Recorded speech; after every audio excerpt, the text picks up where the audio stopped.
Hello everyone, and welcome back to another episode of Final Fantasy IV Pixel Remaster. Hope everyone's having a good day today and looking forward to a nice weekend. So I have some news. I have recently set up a YouTube channel which I am going to be using to upload my older streams. I'm currently in the process of uploading my original Final Fantasy II Pixel Remaster streams. After that, I plan to do Final Fantasy III next, as that was the shortest. Then after that, Final Fantasy IV Job Fiesta, and of course, after that, Final Fantasy IV. So, not exactly in chronological order, but close enough to it. In the meantime, last we left off, a bunch of stuff happened. We were forced into stealing the Earth Crystal for Golbez in exchange for the life of Rosa. Golbez ended up getting it, but we saved Rosa, and Kain, who was being mind-controlled by Golbez, is now his own person. The Kingdom of Baron is now been left leaderless, but on the plus side, we discovered that there's actually 4 more crystals, the Dark Crystals, which are underground, and it looks like Golbez, taking control of Baron's airship fleet, the Red Wings, who've now gone rogue, are now underground, so we're checking out this castle, and a very, very popular feature in the early Final Fantasy games were dwarves. They would basically say lally ho as their version of hello. I think they've been in every of the early Final Fantasy games. They were in 1, 3, 4, 5. Then after Final Fantasy 6 and later, they kind of just disappeared. I suppose that's because by 6, 7, 8... it was becoming less medieval fantasy and going in a more steampunk and modern direction. I think Final Fantasy XIV reintroduced the dwarves, though. So yeah, it looks like we can only go north. 1, 2, 3, lolly, how? Let's see if we can sequence break a bit and go north. Well, we sort of can, but it's just, stuff for items and other things. Are we low on any supplies? Well, we can use a bit more high potions. I think 20 should do it. We have Rosa, who is our white mage, so ideally that should make up for it. Remedies are super expensive, so, probably won't be getting much of them. Okay, pretty sure Rosa has life. I just want to double check. Yes, she does. It's single target, but puts at 8 MP. Could probably use a few more crosses. Yeah, we should be well stocked by now. You'd think them saying, oh, there's special dwarf-only items humans can use. Is that a hint that there might be a dwarven party member? And I hate to break it to you ahead of time, but no dwarves join our party. So it's kind of, I think, a hint for something else. King Giat. The entire underworld, you say?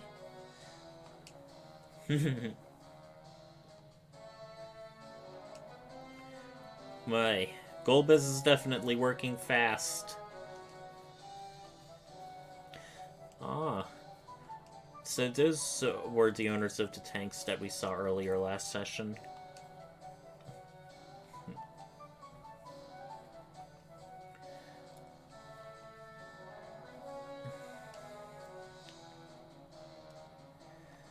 Yes, this is kind of a hint. We may end up getting an upgraded airship later. Heh.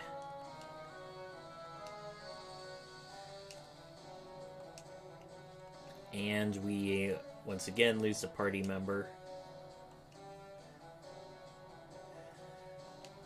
He seems to be pretty forward with a lot of this information. Did you see that? Looked like a child dressed like a princess. That was just beyond the boundaries of this map.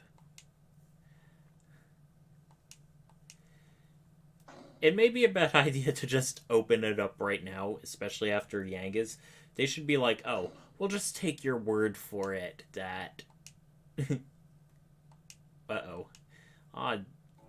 And that dwarf girl Luca was talking about missing her dolls. Well, looks like we found them. I smell a boss battle here.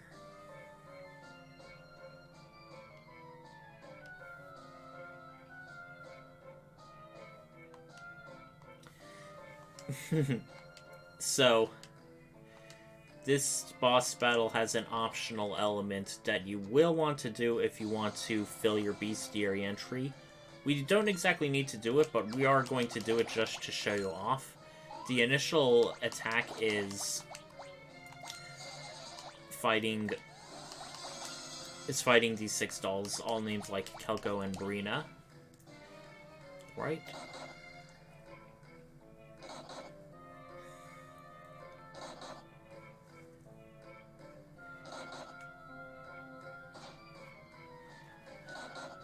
We'll want to defeat all of the Brinas and 1 Kelko in order to trigger it. Okay, what else do we want to do? Let's put up Blink on Cecil since he seems to be a guy covering a lot. Even though he jumps around a lot, I want to keep Kane on the ground so I can hit him with some buffs. I mean...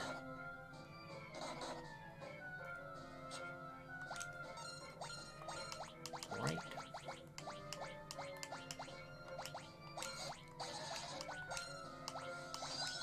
I could do kick.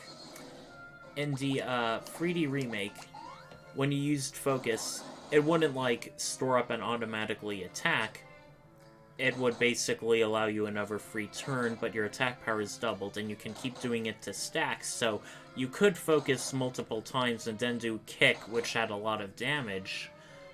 But not really in this one. You focus, then you automatically attack after a certain amount of turns. Okay, and here it comes. The second optional boss, Calcobrina, which we didn't exactly have to fight if we killed all 6 of them quick enough, but we get some additional XP, and you get a bestiary entry. It doesn't have any particular weaknesses or resistance, but being a boss, it resists all sorts of status effects. You can also see it really hits for a lot of damage, so... Oops, I didn't mean to cease cover, I meant to hit white magic.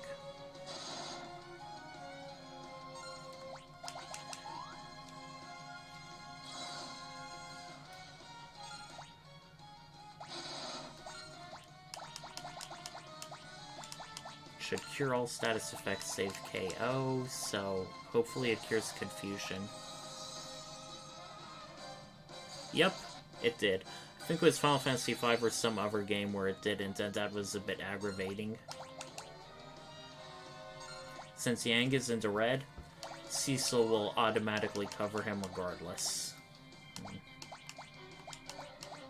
Still, we want to be better safer than sorry, so... we'll do a good single target heal on him.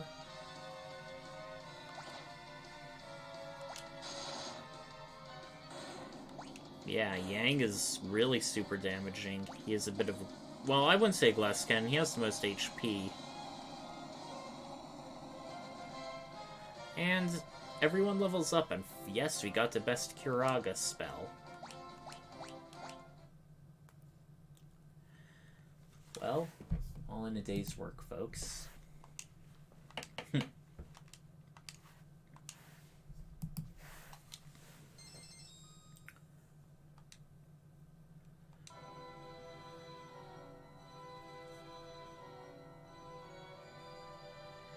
Alright, everybody, after we just wrecked ass with that boss, it's time for us to be useless in a cutscene.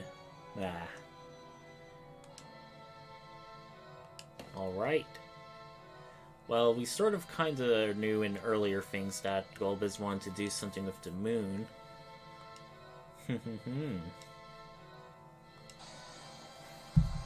Oh! Looks like there isn't a... whatchamacallit. we're actually not in a cutscene this time. I suppose that may be hints. Still, I'm just going to hedge my bets and presume Golbez is more of a magic user than a physical attacker, so let's heal up with Shell. Oh! Extra insult to injury. We're useless in this battle, too.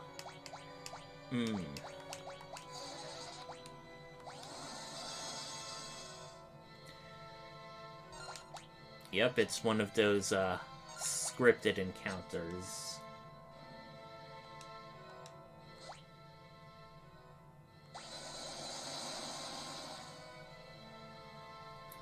Open your eyes and gaze upon true terror.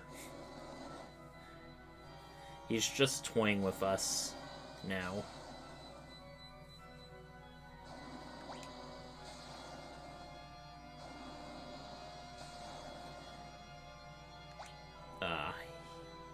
That's so cruel. He wanted to save Cecil for last, so we can all see the rest of our allies fell. But wait, what's this? The Mist Dragon, way back from the first boss in the game. But who? That voice. Who indeed? So,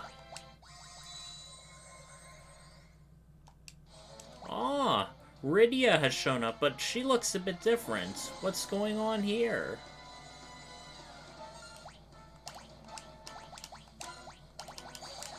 Let's try and get as many people alive as possible now.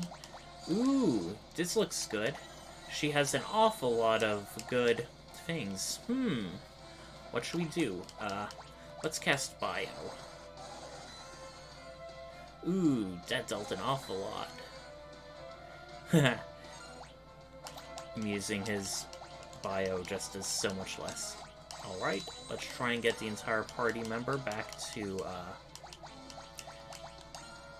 at least a healthy amount. Please do a much more than Kane's pitiable amount. Okay, that's a decent amount. Alright, let's see how much this does. I'm just gonna guess it's gonna be like 651 because it's exactly Rydia's HP. Yep, called it.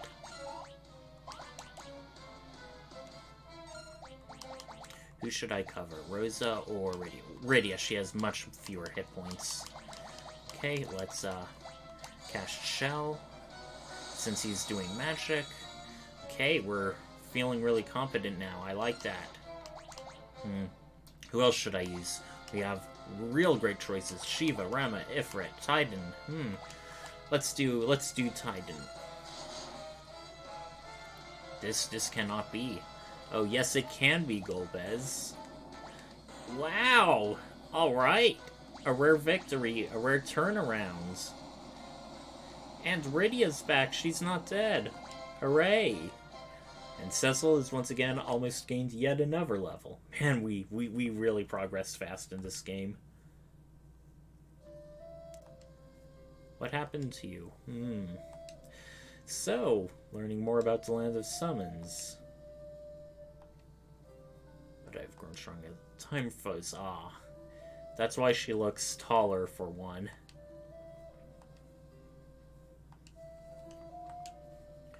Fortune favors us indeed. To thank me, the Queen of the Lands of Summons said a Greek force is secretly at work and we have confronted together. Yeah.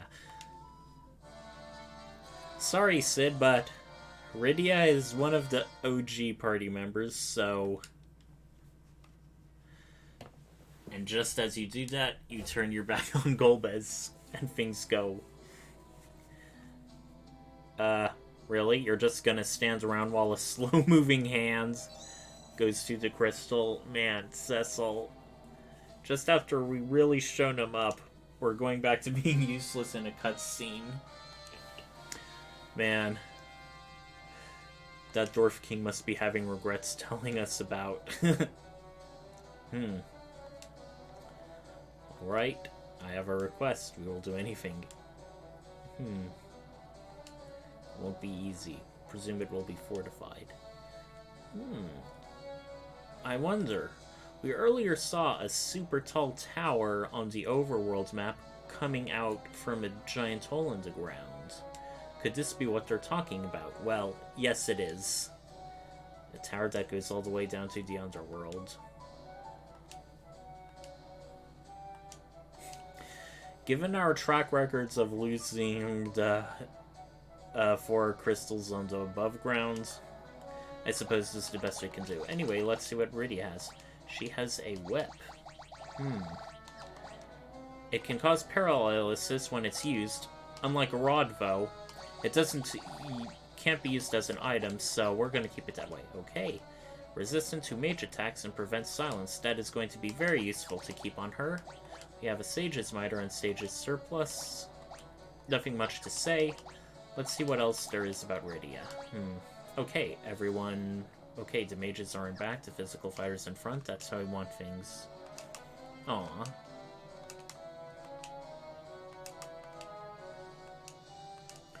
Well, before we go anywhere, we're going to want to loot the hell out of this castle. And those areas that were blocked off to us earlier, we are going to check out. So let's go first up here. West Tower, first floor. Wait, whoops, I'm actually missing something. 5,000 gil. At that point, it's kind of chump change, but I feel like we may need it, particularly because there's a weapon and armor shop right in this very area. Alright. I now feel a lot better because it doesn't feel like stealing when they say, hey, just take it. Just take the stuff. Alright, oh, we see Naming Way again, in case we want to rename Rydia, even though she's been with us since almost the beginning of the game. And here's an unorthodox place. Black Belt Guide, that's very obviously going to be for Yang.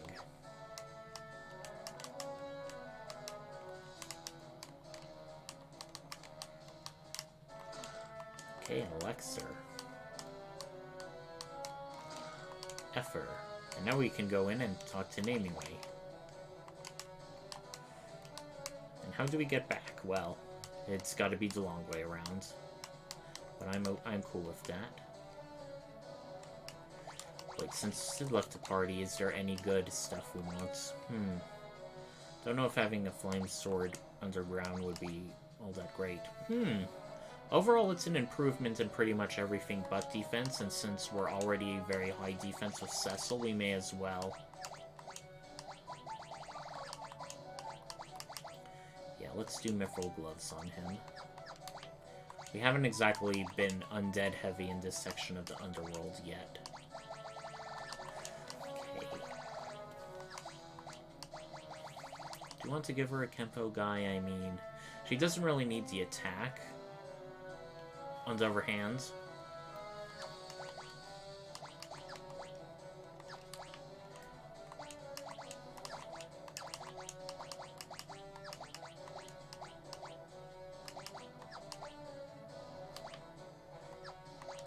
can she? No, she cannot do shields.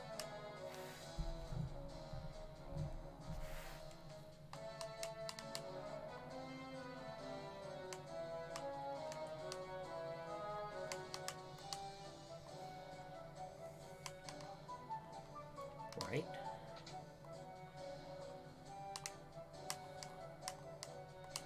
We can actually, let me see.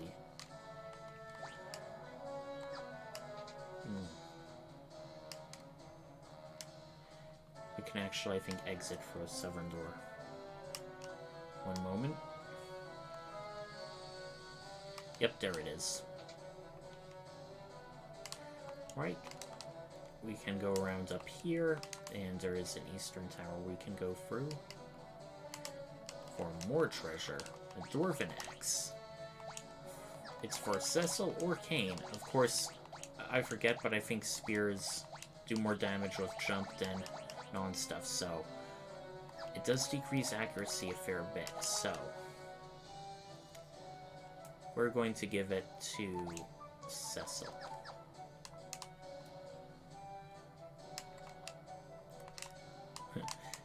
very generous king, especially after our miserably failed attempt at protecting his remaining crystal. Right, we have a bit of what appears to be a puzzle here. Once again, it is going more around. Right. Power armlet. Of course, it increases attack power. So, oddly, Rydia can equip it of all people. I do not exactly know why that would be the case, so... Who do we want to give it to? 35, 46...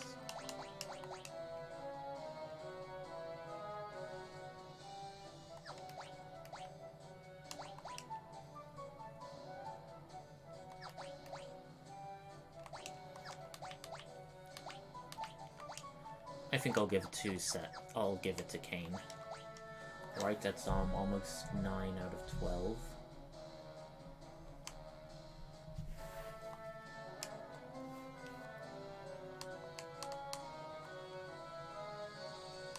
Right, here's our armor and weapon shot. They keep teasing us about, oh, there's no way humans can use our stuff.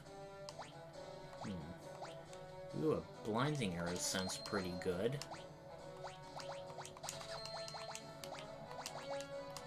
Will probably be overall more useful than a mute arrow, as we overall tend to encounter more, we encounter more physical enemies than magic ones overall in this game.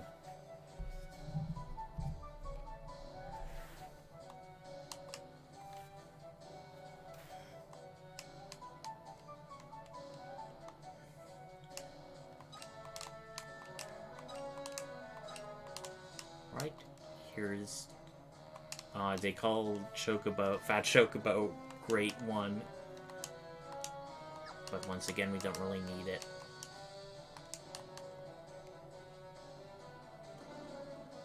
Right, here's a secret area.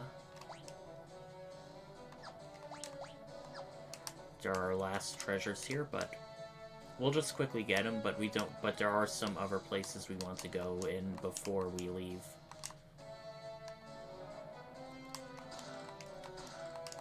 Ah, a lot of cottages. How nice.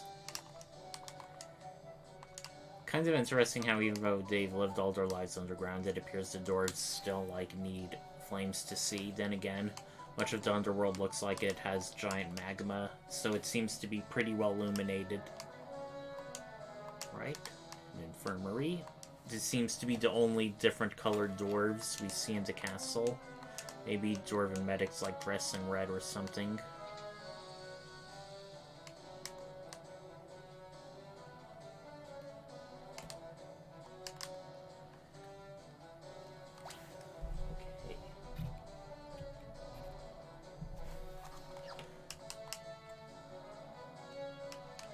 Okay, it's a bit hard to miss, but there's an area between the counters you can go in. It's the Lally Hopuz, and it has an obligatory dancer. A variation on the Chocobo theme. I think that's the Fat Chocobo theme, or as they would say, the Great One.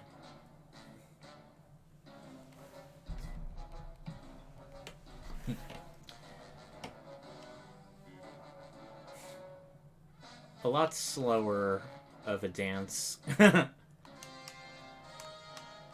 seems to be nothing else here, but... What's this?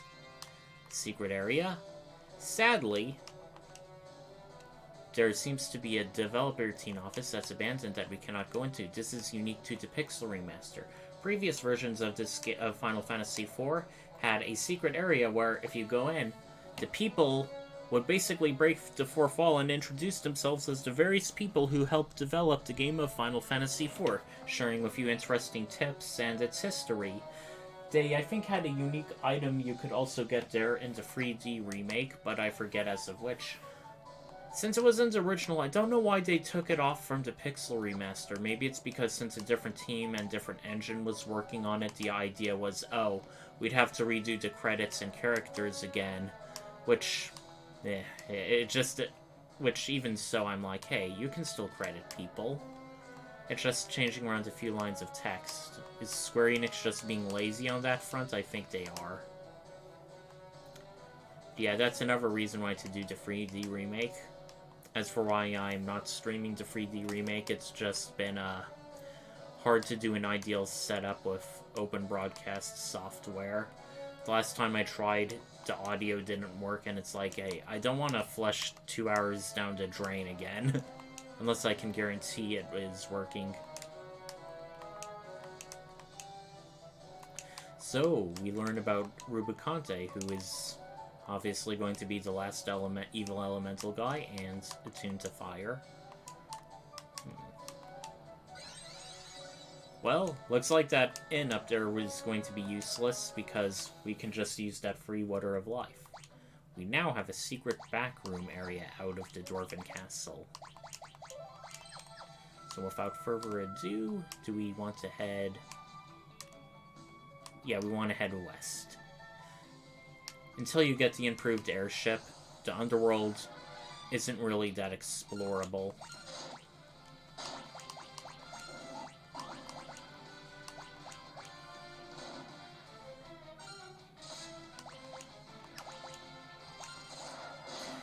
Oh, the Dwarven Axe is actually a long-range weapon. I forgot. Ah, they call it the Bolt of Judgment rather than the Judgment Bolt. Pretty powerful magic you're packing there. But do we want to put Cecilin back, necessarily? Yeah. Actually, I think I'll keep the Flame Sword on him. Once again, a bit of a false branch there. We just gotta keep heading west. Let's see if we can take him out with a kick.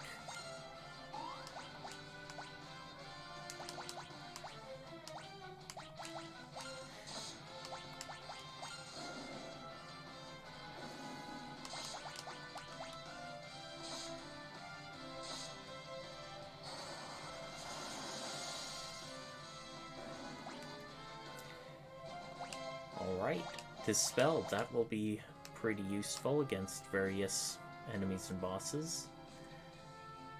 We keep heading north.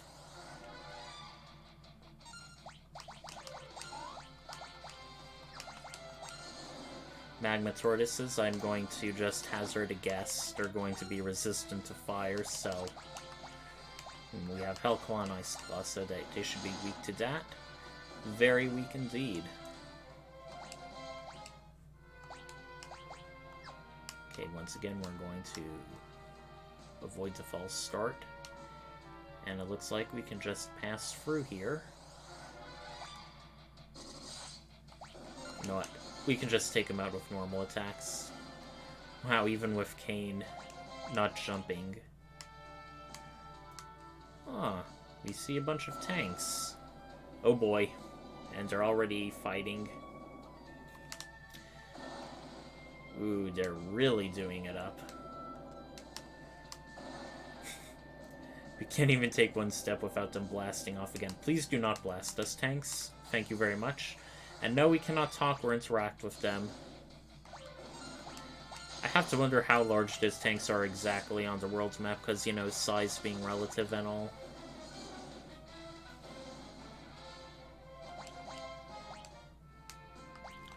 Well, regardless, we're probably going to want to use a tent. We haven't exactly taken that much casualties, so a cottage would be a pretty big waste. Now, if I recall, during my initial playthrough, there were some chests I missed in the Tower of Babel, so I'm definitely going to do a backup save. Alright. Much like the Tower of, I think, the Tower of Zotz. It's one of those high-tech towers. The lost technology of the ancients. Right, we know the drill. Take out the puppet master first.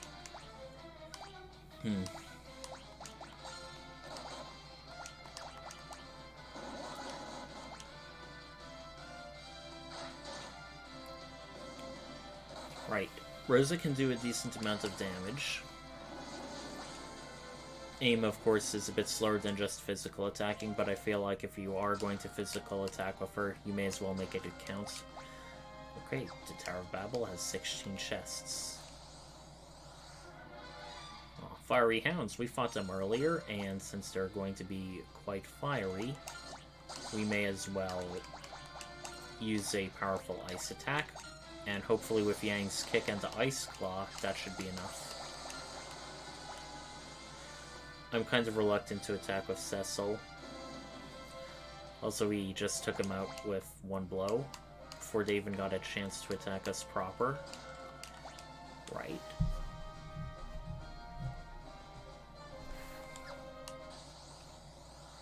I do like to touch on how they have the tower being surrounded by lava. Okay, a fire thing did damage him, but it hardly did anything, so... Or Shiva is way too much. I think a good multi-target Lazara should do him in.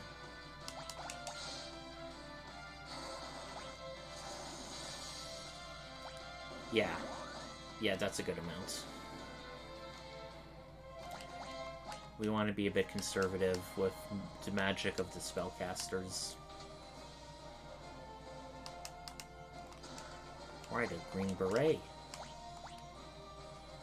Green berets are very useful items throughout Final Fantasy. They typically raise your various stats in Final Fantasy VI. They increased your HP by a good amount, which made them pretty useful when using with, like, Ultima weapon builds. It increases intellect by quite a good bit. Do we want to give it to Yang? Spirit, magic evasion. I'll increase strength and stamina so it's more useful on a martial character like Yang. So that's what we'll do. Alright, a bunch of different doors.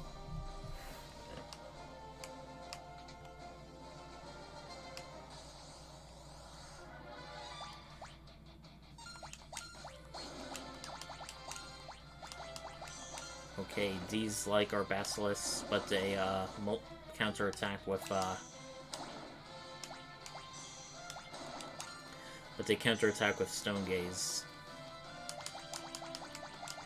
Golden Needle can cure all of the stone progression. Petrification in this game, much like Final Fantasy III, isn't instantaneous. It is more gradual. I think 3 or 4 castings turns someone to stone.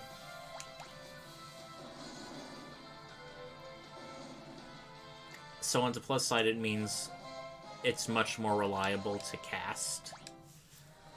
But on the other hand, it's sort of like something you've got to do progressively. Yes, this is a monster in a box. It's a security eye. These eyes can summon monsters, and this one I think specifically summons a chimera. Yep. And if it's already summoned, it counterattacks with Beam.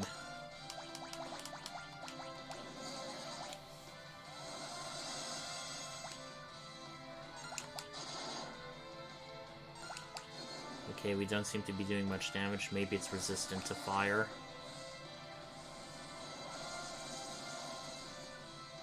Okay. That isn't very good news.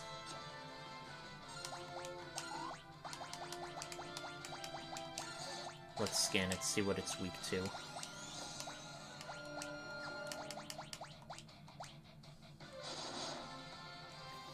We're just gonna...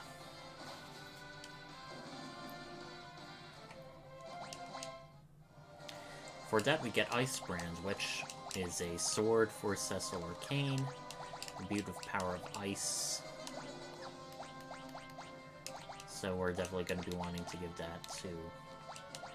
And since a lot of these things seem to be,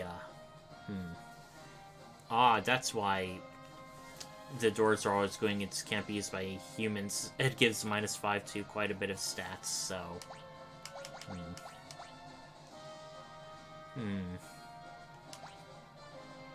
Oh boy.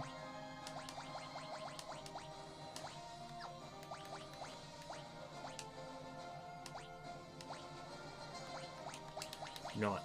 Let's do this.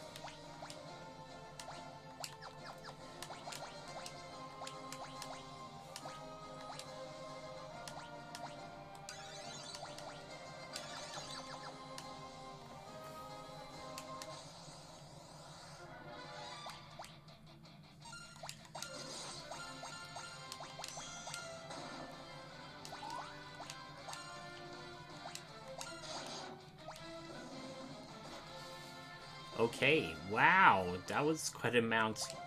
Maybe jump isn't dependent on spear-like weapons. Right, this is going to be another security eye monster in a box room.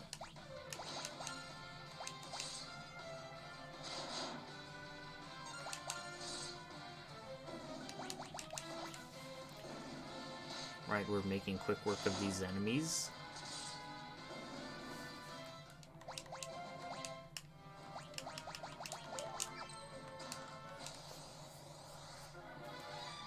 More monsters. Being a machine, it should be weak to Thundera. Oh, guess not.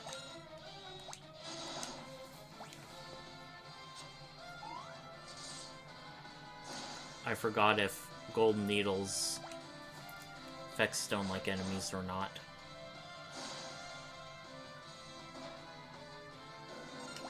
Well, only one way to find out. Nope. I think it's only in certain other games are they specifically weak to that.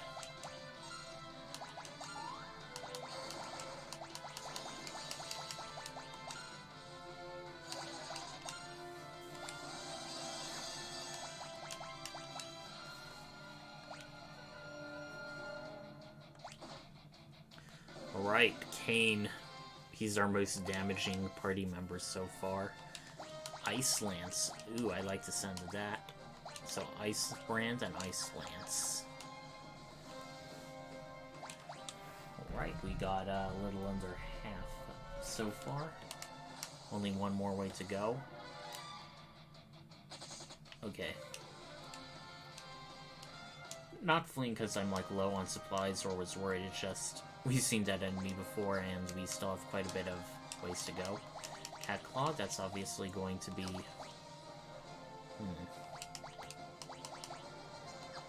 Alright.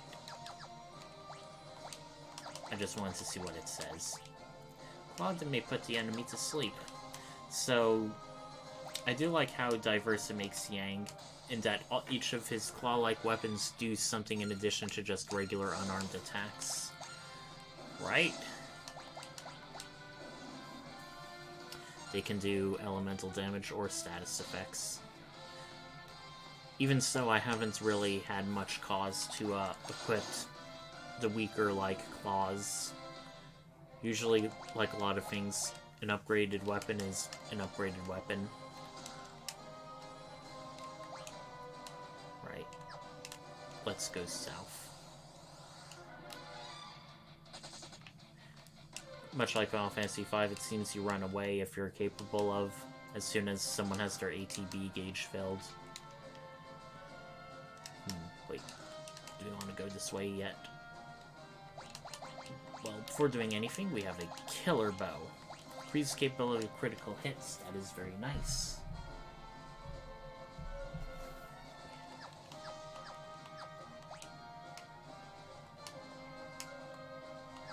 Okay, yeah, this is the door we want to go through. Because there's nothing else here but nothing. Okay, this is a mystery egg. This is a unique enemy. It can eventually hatch unless you dispatch it fast, and it causes a random enemy to come out. However, on its own, it doesn't really give much, so sometimes you may be encouraged to just wait around and see what it can hatch. Sometimes it can hatch enemies that do not appear elsewhere in the dungeon, so that may be another good reason why you may want to wait. Also for filling up your bestiary.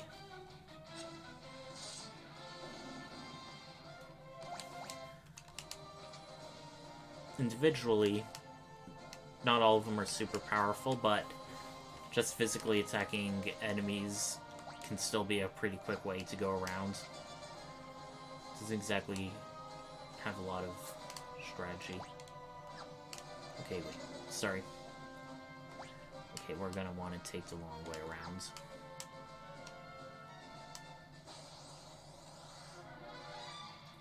Uh-oh, we're ambushed.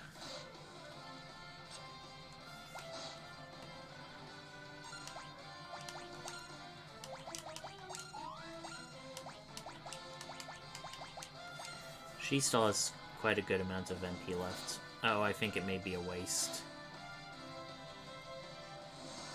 Oh, guess not. If Yang went off and attacked. Shiva looks a bit different in this one than others. The hair was a lot more spiky for one, and her clothes seemed a bit different. Usually a lot of summons in the early Final Fantasies tend to have a bit of a uniform appearance.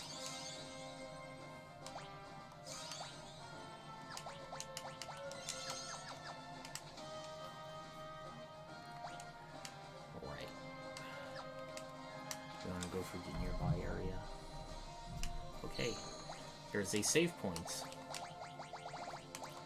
And since we have enough to spare and we're pretty low on magic points, we can...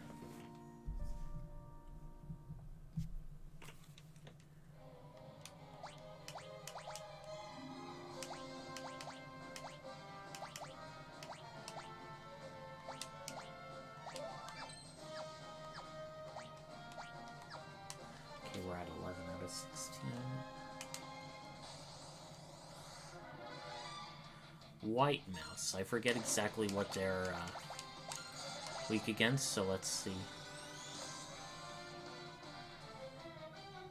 Okay, vulnerable to ice. Something we've been reliably doing through much of this dungeon. And since... I think even with ice attacks, yeah, even if your weapons are elemental, key to their elemental weaknesses, it still does one.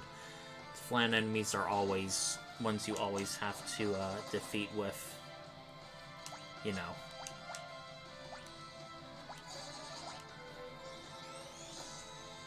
Whoops, didn't mean to do that again, but oh well.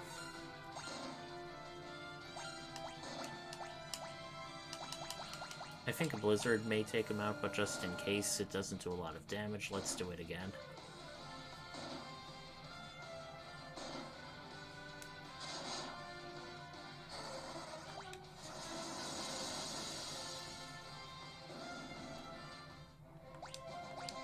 Alright, Rydia learned Osmos. With strategic applications of this magic, we probably won't ever need Ethers again.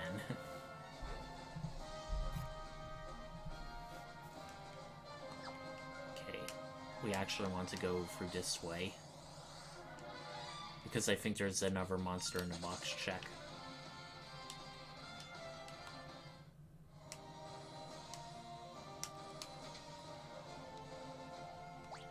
No. I was wrong.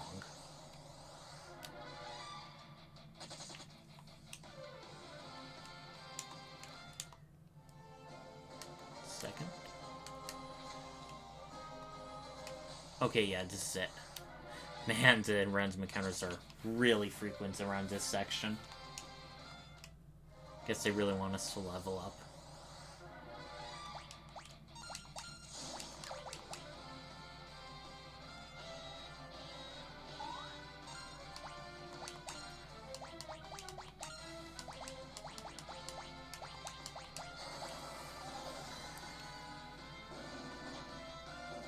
Yeah, Bio, as far as the non-summon magics go, is really powerful.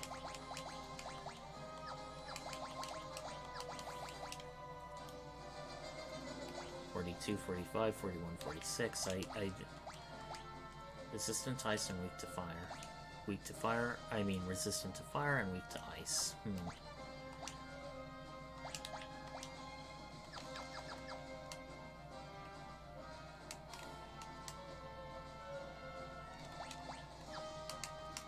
4 more chests to go.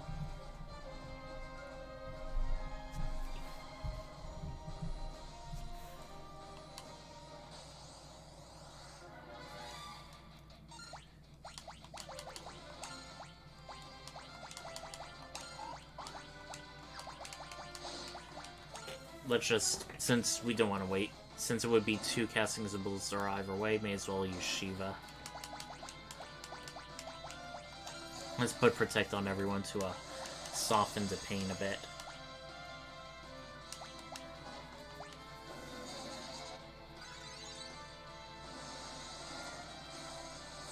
Yeah, Shiva almost had a sort of pseudo-jester appearance initially, even though it wasn't a literal jester hat.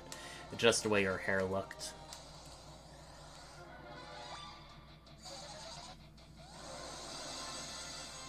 Alright, remember Chimera's cast Blaze, so Protect may not be as useful.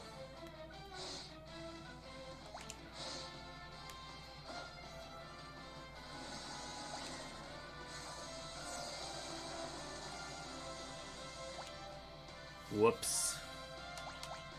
Not mean to do that.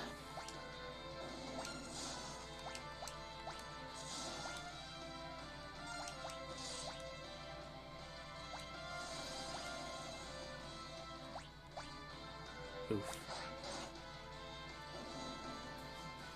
They really did a number on Kane there. Arctic Wind. Same effect as Lazara. Don't really have as much incentive to use it because we already have Rydia doing great damage already.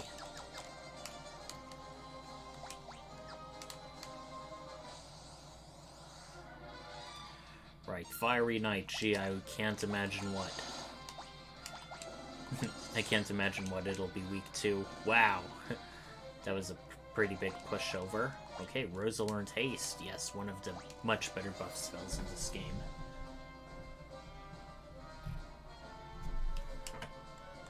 Okay, we want to go, I think, east here.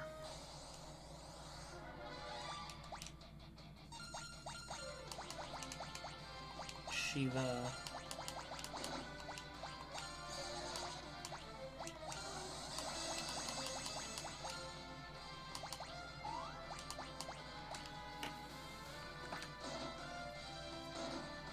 Alright, good. Cecil being the tank.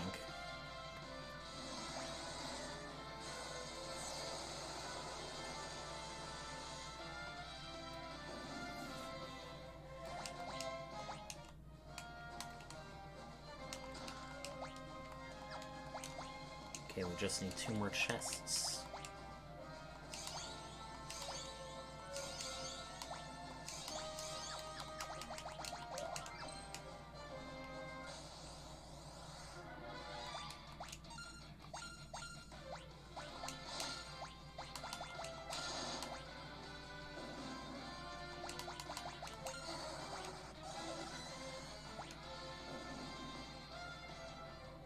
I feel like Bio is going to be my mainstay single target spell. Okay, do you actually want to go through this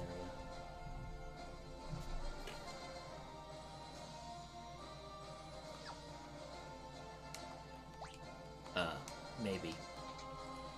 There will come an obvious time where we can't really progress anymore.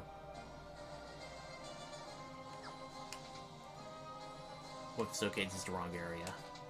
You may think the right area is the one in the center, but no. And I auto-saved anyway, so...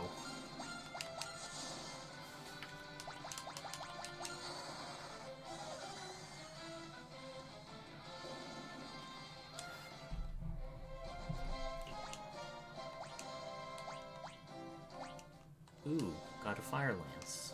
I think that's a pretty rare drop.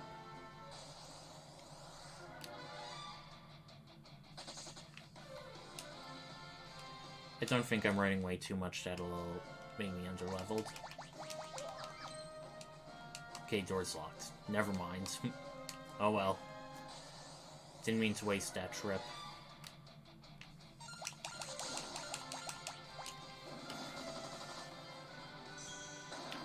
If not a preemptive strike, they counterattack.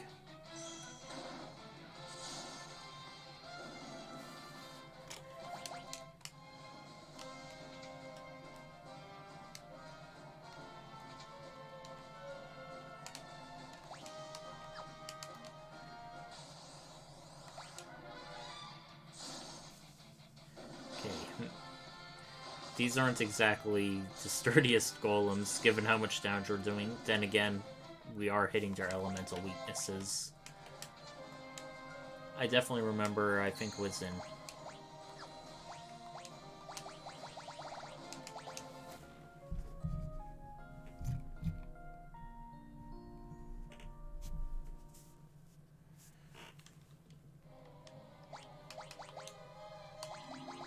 Don't know why it keeps going back up to the maximum.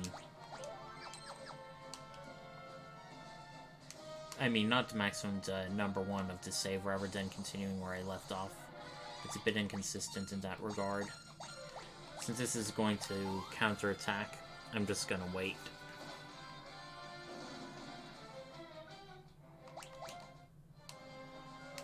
Okay. It says I should have 16 out of 16, but I have 15 out of 15, so it looks like I,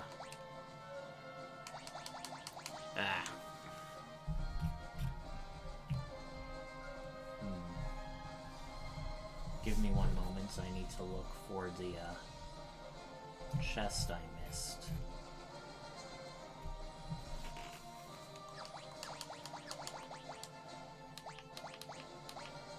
Okay, it looks like I missed an ice armor somewhere on the 4th floor.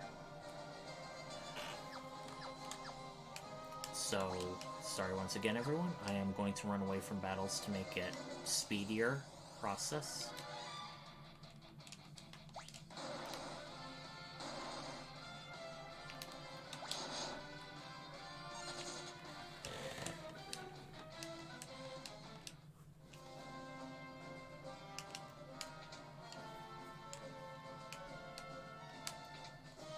Oh, did you see it? See that? That's where we need to go.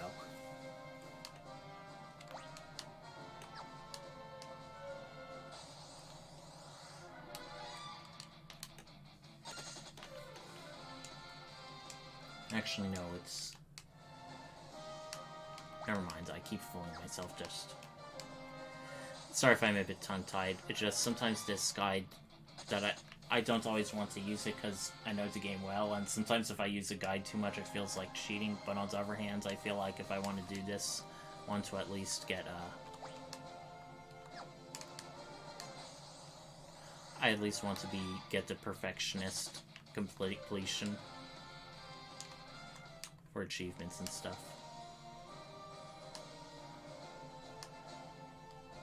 Okay, it was, I think, for South here.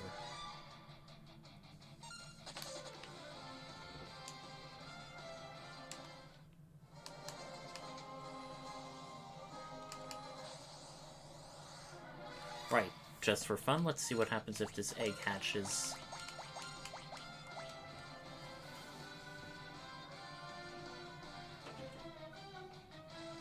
Okay, I think we need to actually trigger and attack it.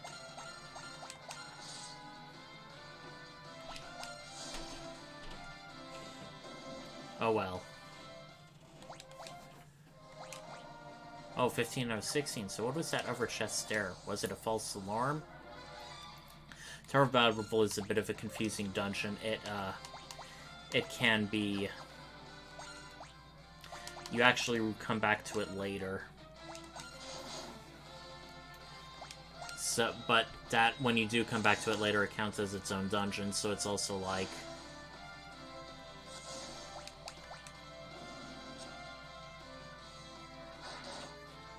Right, one ice-based attack should do him in.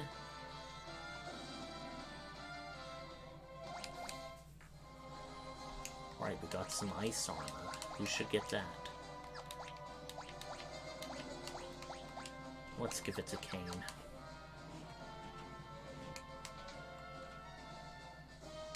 Okay, and a complete, totally empty room.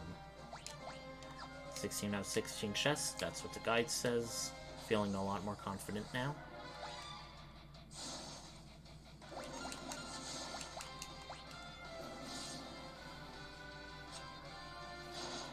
And let's fight a few monsters here just to make sure our leveling up is better. Okay, we got Mithril Hammer. Too bad Sid's not in the party. So it feels like a bit of a waste.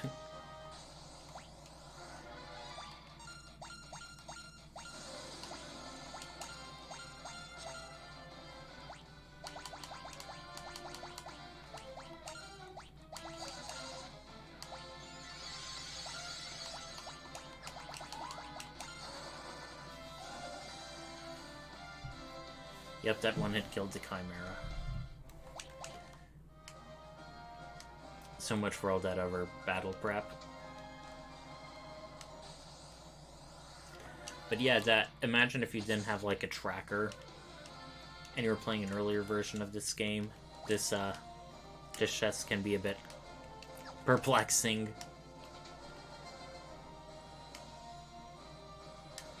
And of course, it wouldn't be a good tower without a boss. So let's heal ourselves up with a cottage again.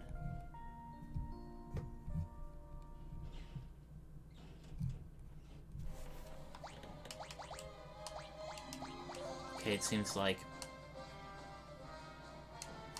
that time the save point didn't like automatically cycle back to the top.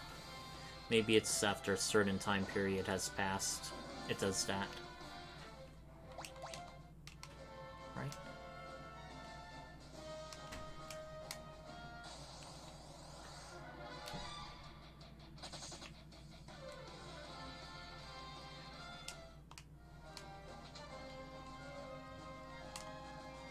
Right, Tower of Babel. And here's our boss. No, it's not going to be Rubicante. It's going to be the other guy. Ooh, we also learned that apparently they were responsible for the destruction of Eblin, that abandoned castle we visited. It also had a bunch of ninjas. The creepy doll music comes back again. He's jumping around. What indeed? He recognizes us? Or does our fame precede us, I wonder? A mad scientist boss battle. A bit of a rarity for the more medieval Final Fantasy games. Once again, this is another technical optional attack. So, if you want to see the other thing, you want to defeat Barnabas without killing the doctor first, so we're gonna do that. But let's scan Barnabas to see what he's weak against. I guess we can't.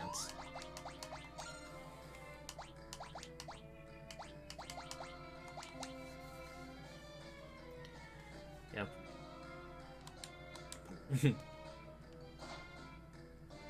Any day now, Barnabas. Uh-oh, looks like he can't control his own creation, much like Frankenstein's monster.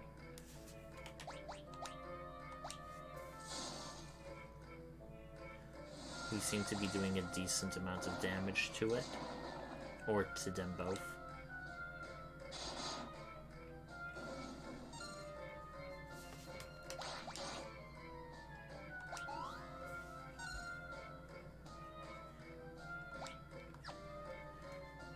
Yep, if you kill Barnabas first, the doctor becomes Barnabas' Z. He basically jumps on top of Barnabas and seems to basically remote pilot him.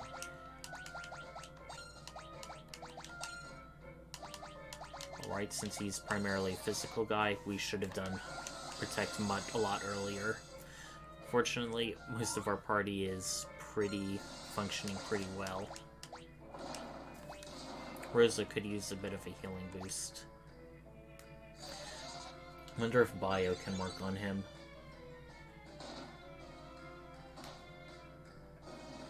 Oh well.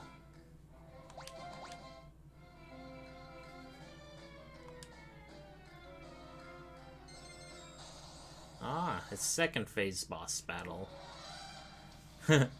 Just Luge again. Just him, but it sounds so menacing. That's kind of funny.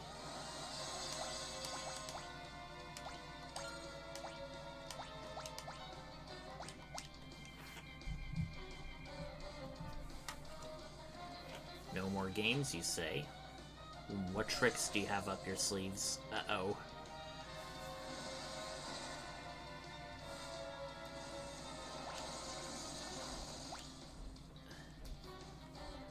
Wake him up, Rosa. Does Isuna multi-target? No, it does not. Uh-oh. Hey. You're not supposed to jump. Kane is. Don't think we've used Ifrit yet, so let's try that. Yeah. That was pretty much a good headbutting dash. Ooh, he seems to be counterattacking a lot with sleep gas.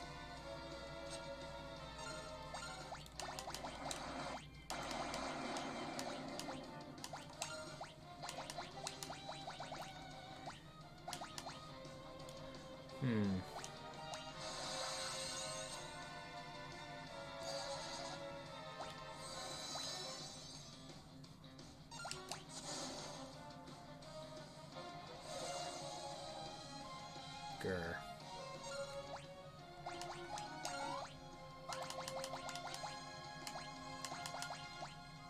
Where's the antidote? Oh, it's all the way down there for some reason.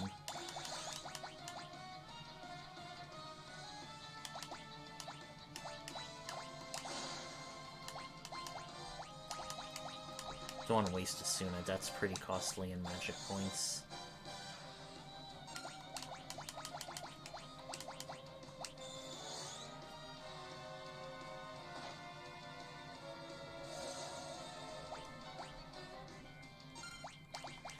Okay, let's do focus.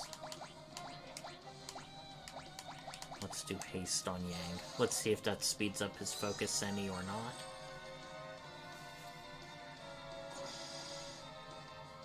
Ouch.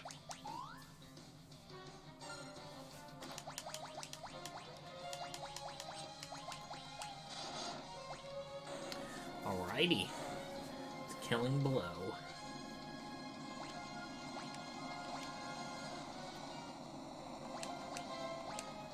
Dr. Lugai's key. It's the first time I think we got a key item in a boss battle. Key item. More ways than one. Oh no.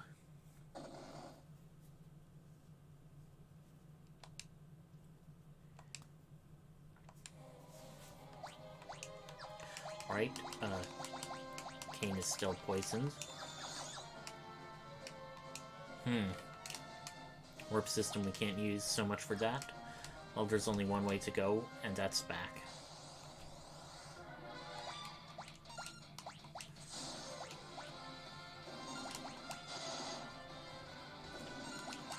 Alright, good. We're now one-shotting all these, pretty much every enemy in the dungeon now.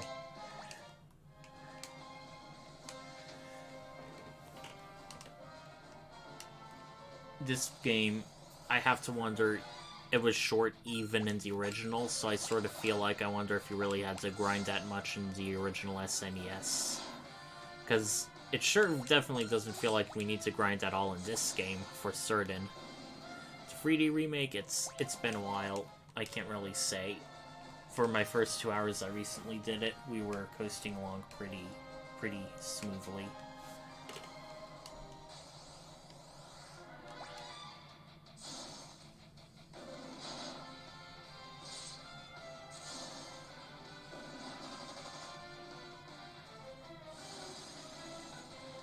Ouch.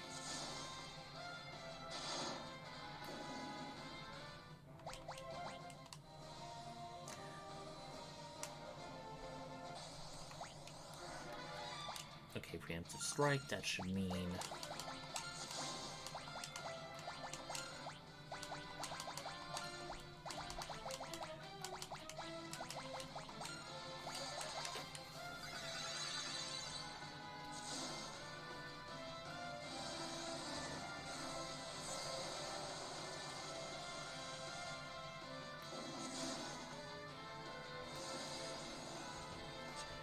Oh boy, just barely survived that.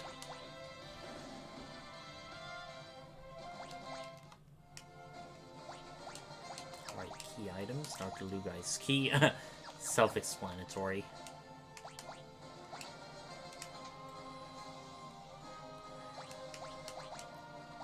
And And we are in what looks like the cannon room. Let's heal ourselves up. This is how you can tell they're bad guys. They take pleasure in death.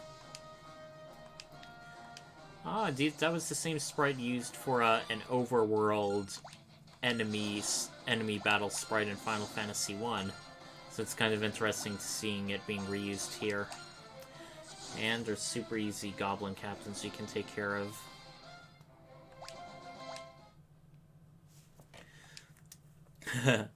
Even after overpowering them, once again, useless in cutscene. Oh no. And Sid isn't with us. Oh boy, Yang. Are you sure you know what to do? Ah. No. Oh. Oh no. Oh no, no, no. First Palom and Porom. And then Yang.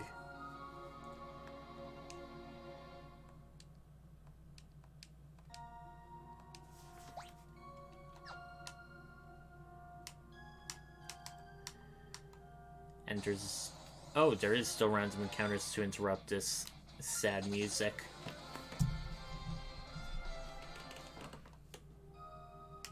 And we can't use emergency exits, so we just gotta get out of here normally.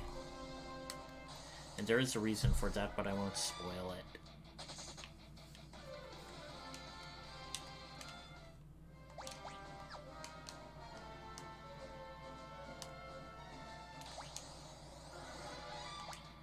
Now, the rest of the game, those monk-specific weapons like the claws for Yang, they're not going to be of any more use to us. That's one of the things I'm not exactly as fond of about this game. They do change things around in the 3D remake where you can actually customize your party for, like, I think, the optional dungeon. So, you can bring back, like, all the people who were once with you, like Edward and Sid. But in the traditional one, there wasn't as much need to do in the original games. Some party members, once they're gone, they're gone. Even if they're not, like, dead, they just don't accompany you on adventures anymore. That was a bit of a detriment into Final Fantasy IV 3D Remake, because past a certain point you won't be getting, like, specific good weapons and armor for those characters. So even then they were underpowered. So even in the 3D Remake, when you could have a much more customizable party, just having the 5 characters you had at the end in the original game was still the ultimate optimal goal.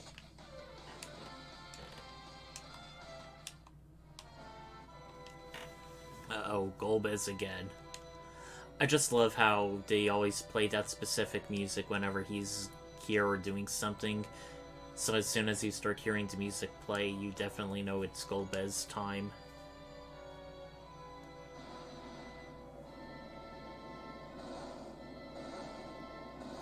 Time to start running, Kane. I mean, Cecil. Ah!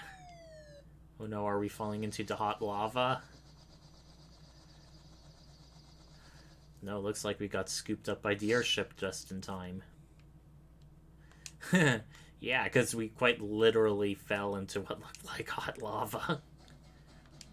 He was a hero till the very end. Couldn't have said it better myself.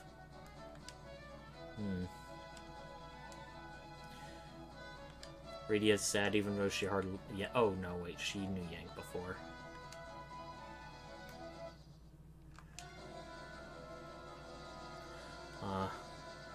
Looks like the Red Wings... Looks like they won against the Dwarven tanks.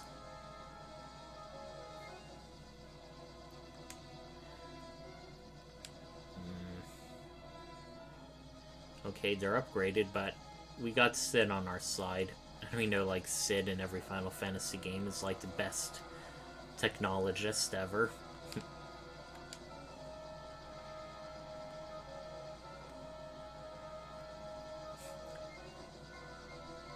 Like how we're just flying straight, but Red Wing's ship is just zigzagging all over the place. What are you doing? Seriously, this is one part that many fans of Final Fantasy IV didn't like either. I mean, you'll see why. Because we already just freshly lost Yang, who did this big heroic sacrifice, and now Cid, who just heard about that, is like, hey, it's my time now.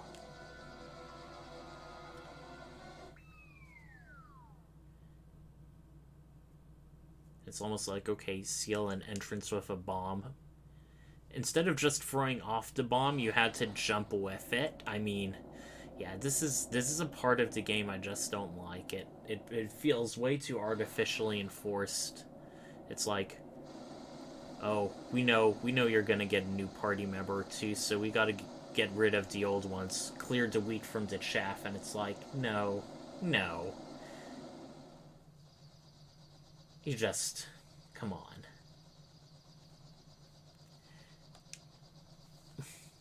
We're also going to be visiting the underworld again anyway, so it's also like, yeah, Kain was very self-aware. People are choosing death way too hastily. It's like even the writers knew what was going on. So, well, we'll follow his example and go straight to Baron.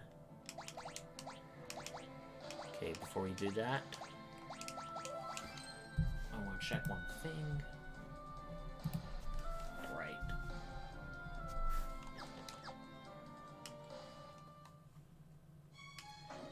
We're now back into the kingdom without a king. Everyone's still reeling from the fact that the king was being by a monster.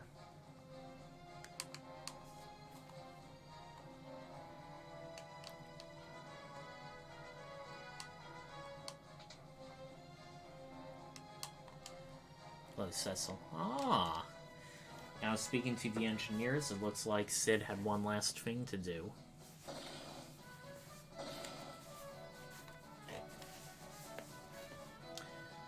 Okay, here's our upgraded airship. Should be here any day now. So you maybe have been remembering how there were some shoals that a hovercraft could go on, but the hovercraft couldn't go over open ocean. Well, this hook will help us bypass that. It will allow us to carry the hovercraft with the Enterprise. Nice. Mm-hmm.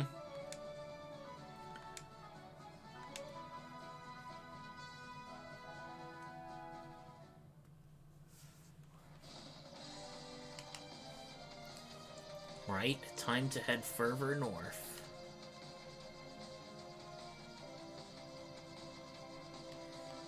And it's as simple as that. Oh, I like how the sprite even enlarged as it gets closer to the airship.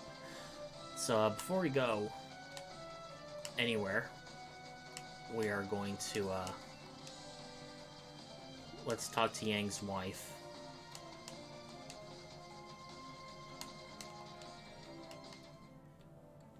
And deliver her the news.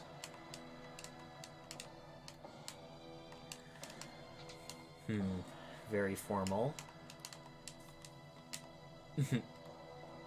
Don't have much to say.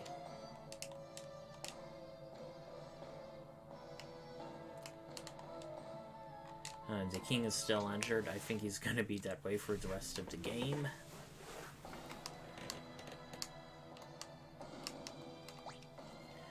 Okay. Yeah, it was south here.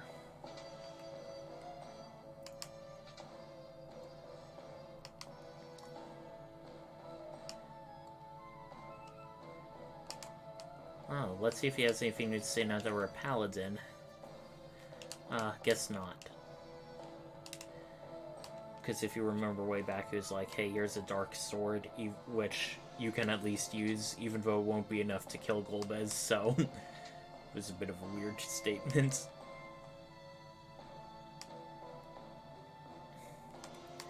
Here she is, Yang's wife. Guess she doesn't want to admit it. Can't blame her. And once again, just naming way in bed.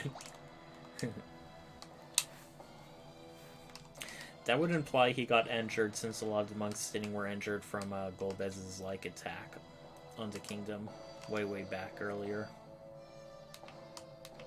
Oh yeah, Rydia also has a new looking sprite now that she's older.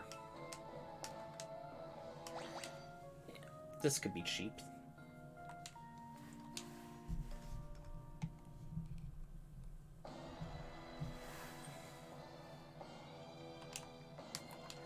Let's see if I need to replenish anything. Yes, a lot of antidotes.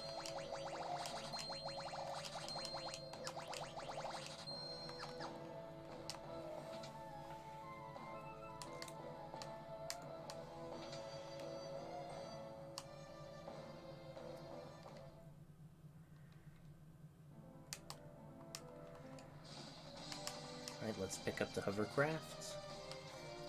However, there aren't exactly many places you can go with it. I mean, there are shoals there, but...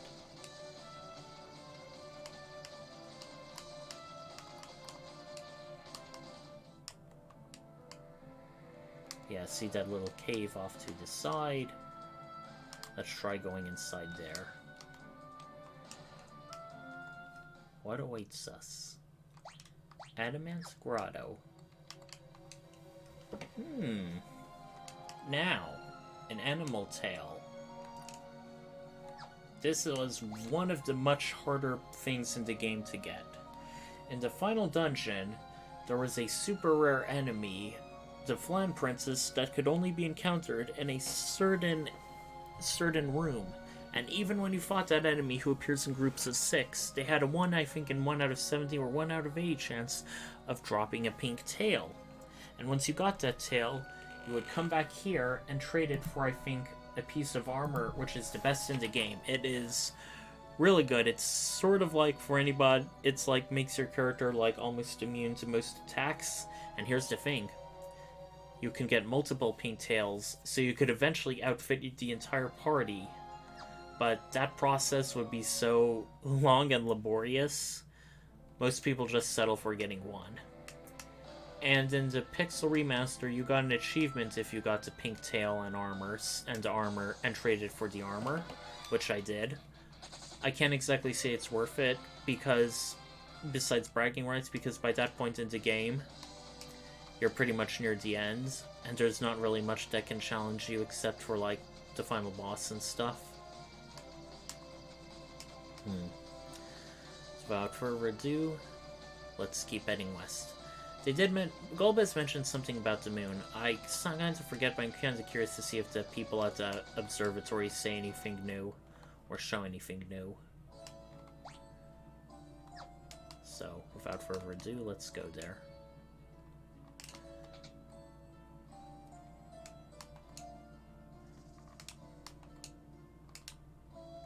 They recently discovered some odd activity on the moon. Let's see.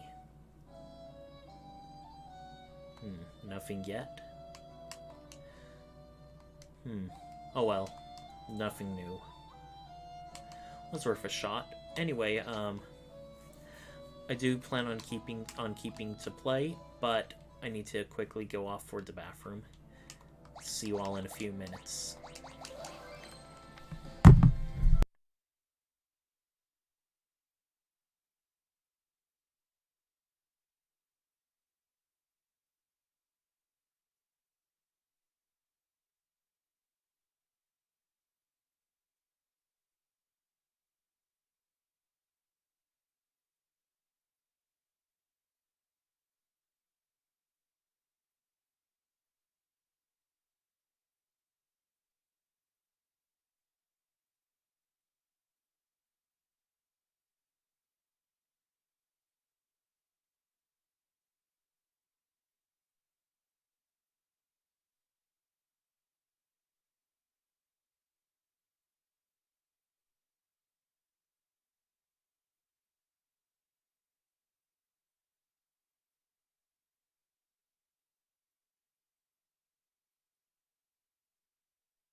Hello everyone, I'm back. Apologies for the delay, but it had to be done.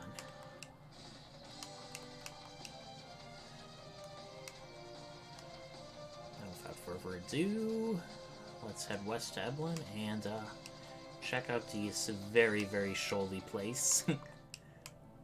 I don't know if that's a word, but I liked saying it. Now we can go to the western cave of Eblin.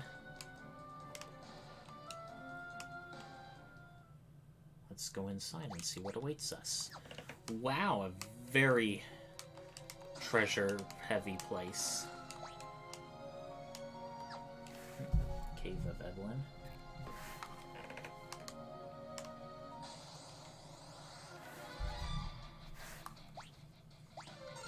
Okay, Skuldir, there's obviously going to be undead. Let's see if we can take him out quickly.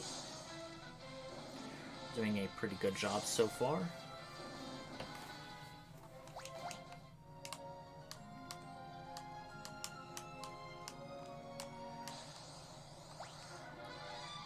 Okay, the Ironbacks. Okay.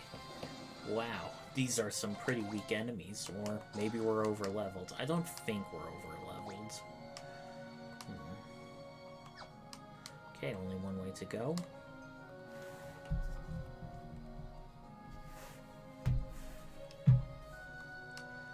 Huh. Looks like it's occupied. Oh, humans. That's why he said that. Oh, looks like an entire community. Well, these are the refugees from Eblin, actually. 10 on the expensive side.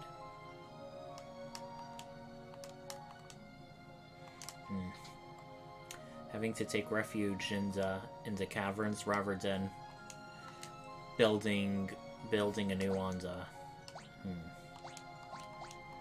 we need a second set of ice armor?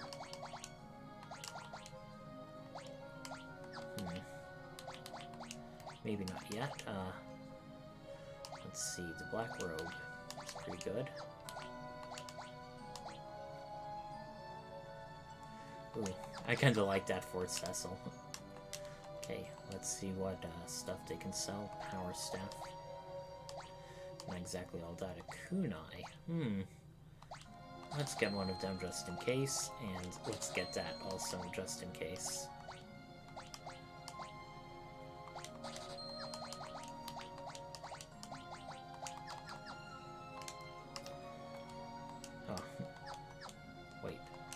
He doesn't actually turn around to talk to us if we go from the side. That's a bit interesting.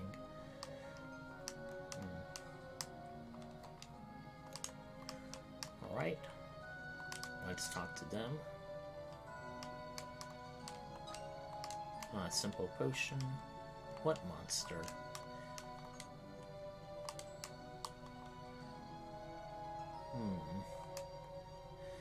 I smell a new party member coming up.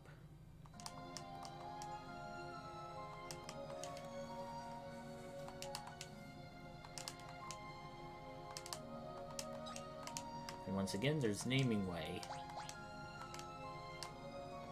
We cannot talk to that woman in bed because she's being blocked off by 2 characters.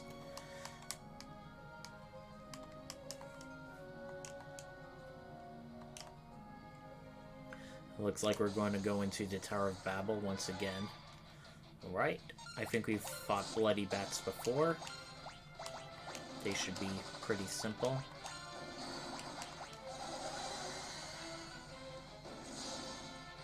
Yeah, super simple. Okay, an effer.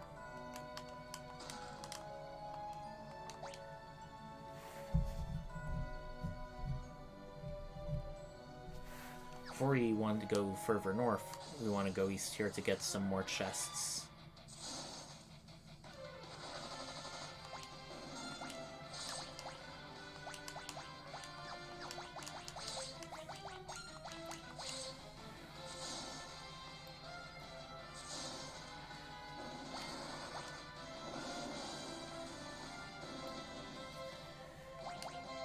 Okay, where's the learned Fortunately, in this game so far, we haven't really encountered all that much in the way of Earth-centric attacks.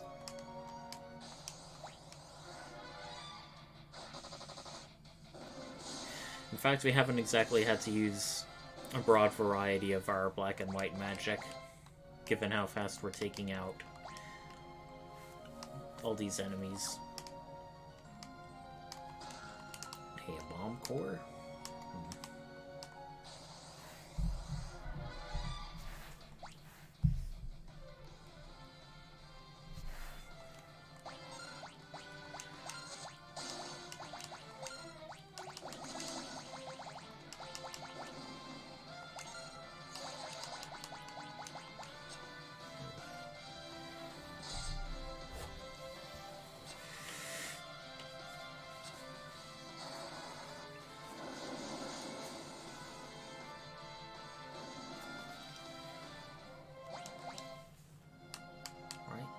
Can go north a bit. No, wait, we can go south. We have a shuriken. I'm starting to sense a bit of a pattern here. Okay, we have a soldier nearby.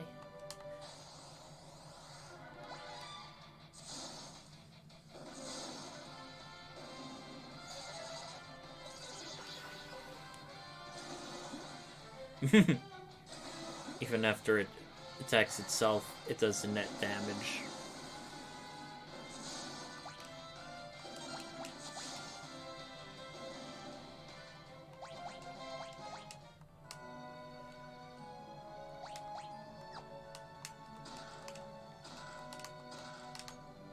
Alrighty, we're halfway.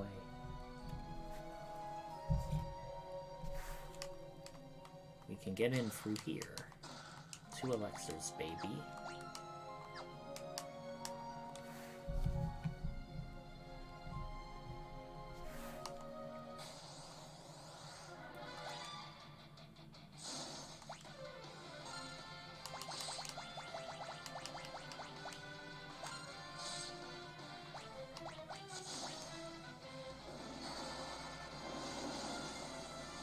Skoldir. I think it's like a play on words of skull soldier.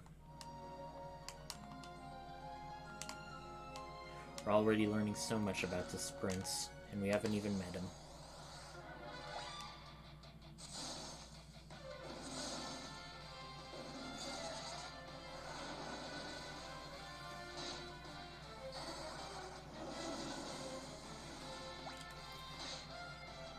Let's see if she does a lot more damage on berserking. Oh, that is quite a bit. So yeah, it's... Unlike some other Final Fantasy games, this berserk has a bit of a positive, but you lose control of your character, so it's like best used sparingly. Okay, we have 3 more chests.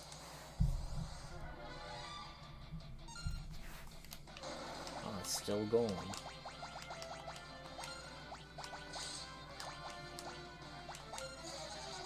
If I recall, they're weak to lightning.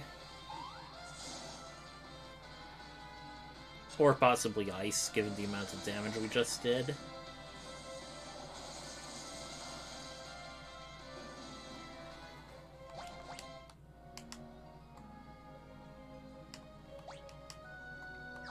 Right? 1 chest up there. Okay, we have 2 more left.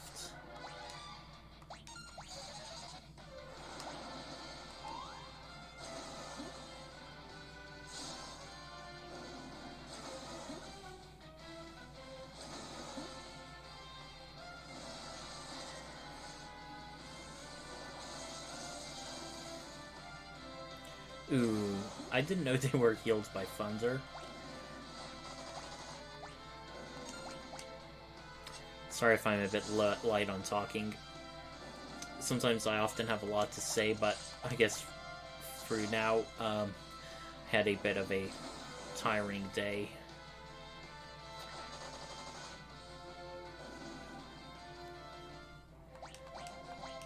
On the other hand, we're still making good progress in this game. And here, there's a secret passageway. It's a monster in a box, 2 steel golems, which should be... Let's see if they're weak to earth.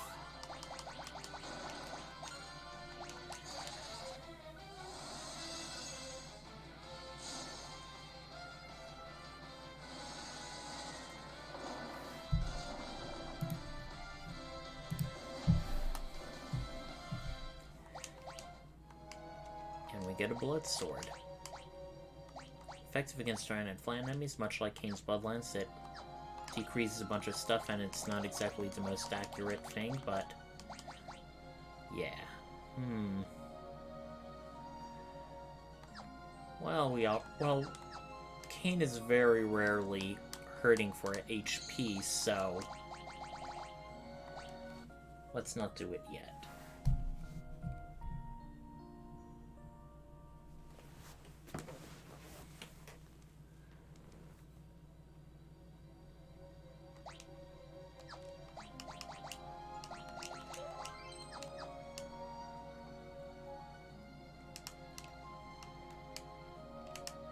Alright, see that?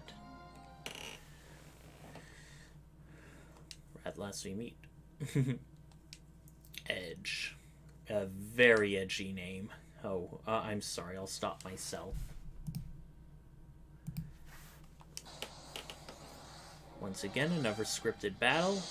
Edge is automatically attacking, showing off his various abilities. It almost looks like he's flipping off Rubicante and flipping the bird, but no, that's meant to be his throw technique, where he can throw certain items or use magical ninja scrolls. We also want to be paying attention, because in this it shows that Rubicante can take 2 different stances.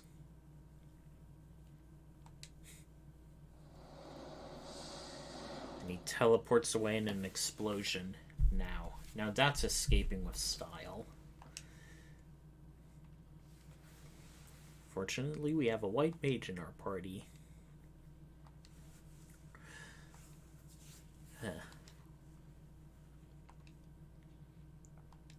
I'm pretty sure Edge would have already figured that out. He seems to be a bit arrogant, too.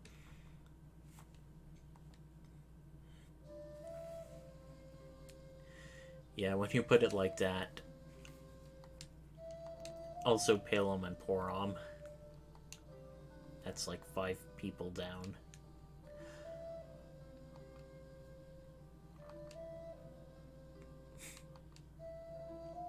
I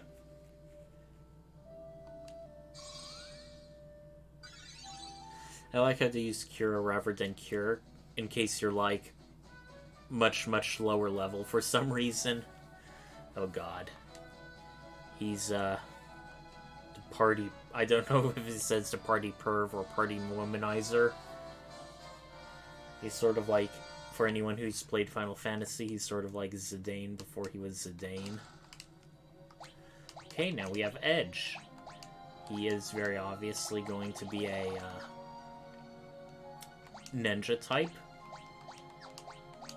So, what can we do with him?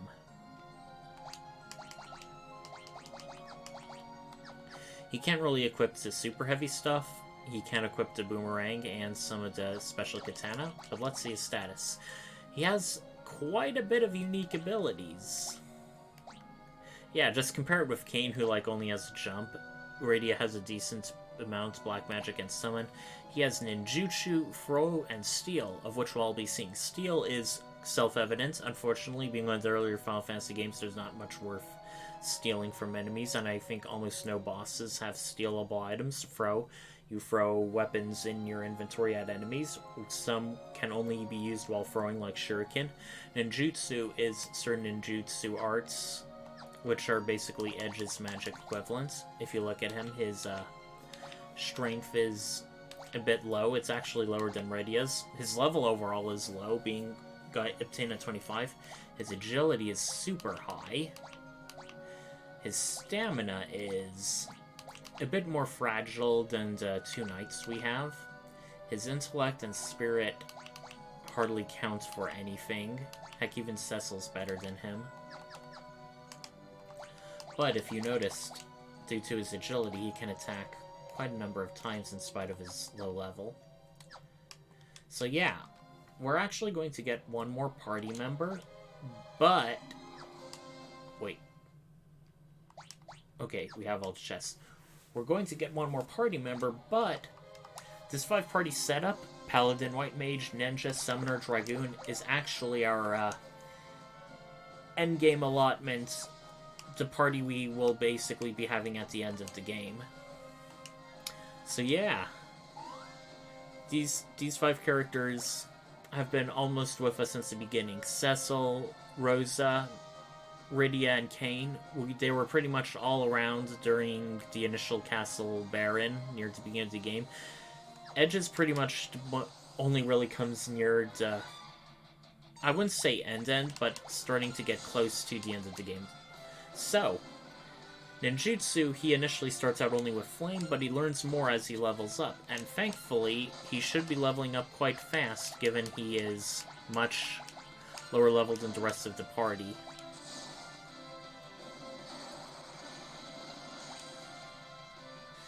I don't think it did as much to them as the Blizzara would, but okay. Unlike other Final Fantasies, it seems these self-destruct have a fair chance of missing. Normally, they're auto hits. Okay, I remember. This Tower of Babel was also the one where I couldn't get all of the chests. It seems that I ended up missing them, so since it's also much like the first visit, a one-room, one-trip dungeon, we're going to use the guide to make sure we got all the treasures we can. Now let's show his other thing. Steal, you are detected by the enemy, so you either have to reduce an enemy's hit points or give them certain status effects to make them more vulnerable, as it were. And since he's a dual-hander much like Yang, he can deal quite a bit of damage that way. Much more Death of 1,000 Cuts.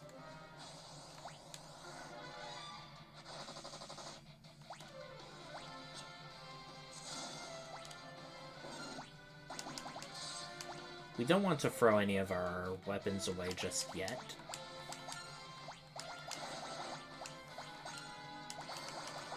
Let's just scan the Sorcerer. I think that's a sturdy enemy who will be up for quite a while. Okay.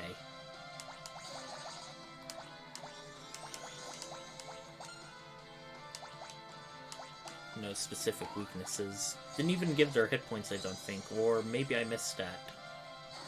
I kind of get the feeling I made this. Oh god.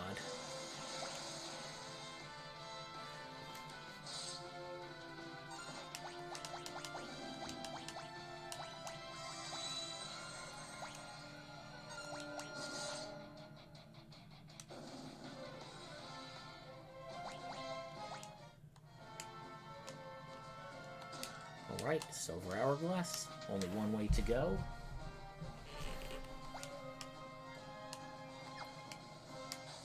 Once again, this is a pretty linear dungeon.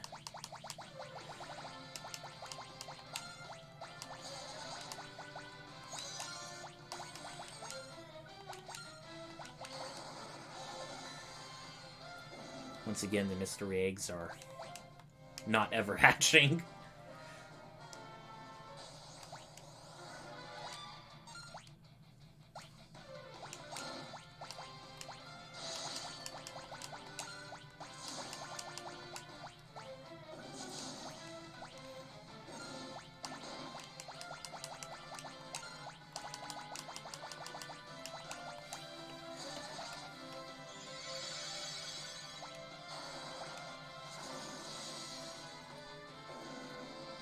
Oh no, it hit for real. Not that much. I expected it to be a lot more for some reason. Ooh, Mad Ogres. I bet these boys mean business.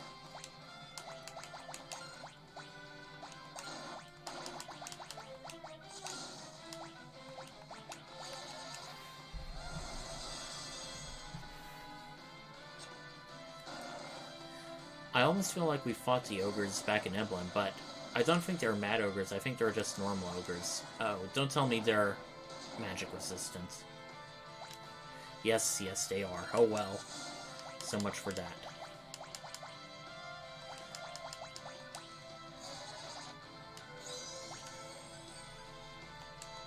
May as well haste Kane and have our magic users focused on buffing and healing the party.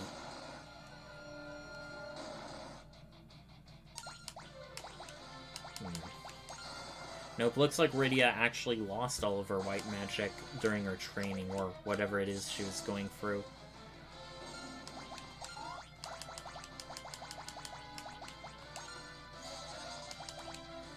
Is throwing shuriken worth it? Nah, let's hang on to it. We aren't exactly in dire straits here.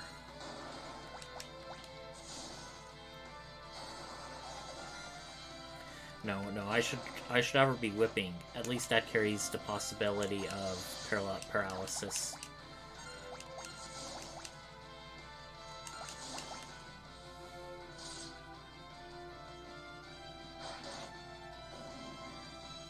Finally. We have Ogre Killer, which, if I recall, is an axe. Either Cecil or King can equip it. Ooh, quite a bit of damage. Let's give it to Cecil.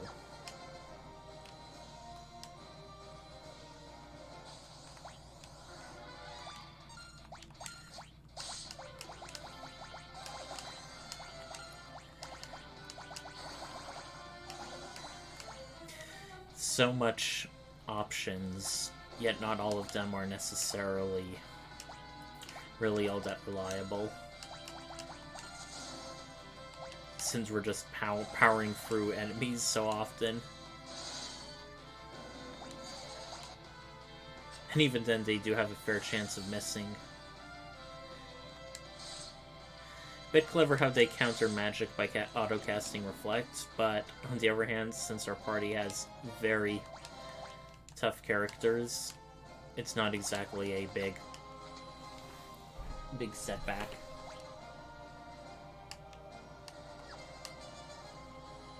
Right? Oh no. Grills, I remember, are very particular.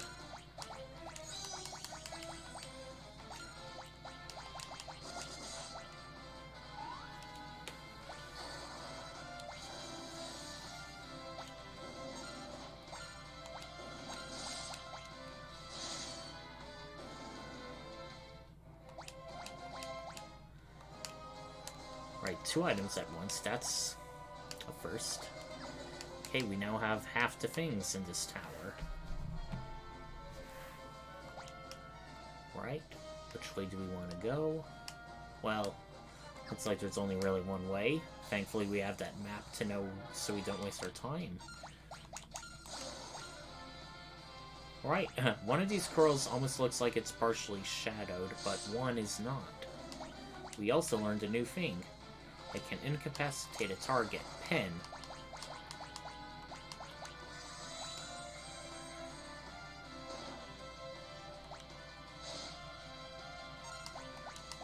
Let's jump onto Lamia. Okay, seems like that Ogre Killer axe, unlike the other one, is close range, not throwable.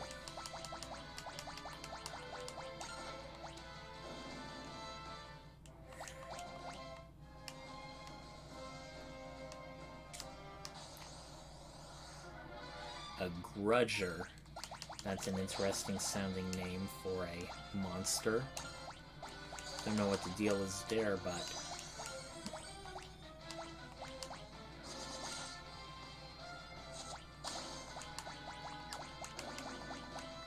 hopefully Shiva will wipe him out. They only really self-destruct risks if they're at low HP.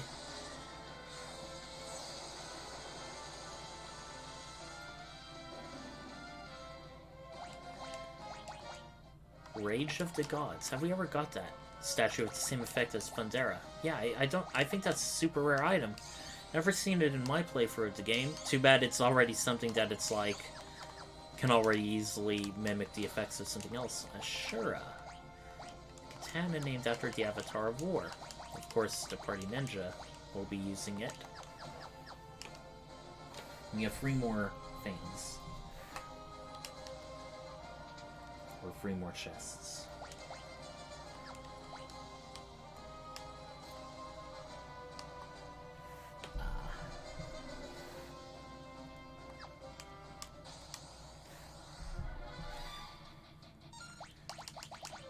Let's see if we can confuse the Mad Ogre. feel like that would be a smart idea.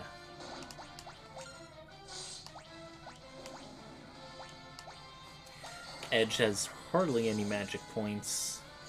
Then again, his ninjutsus don't exactly cost all that much, so...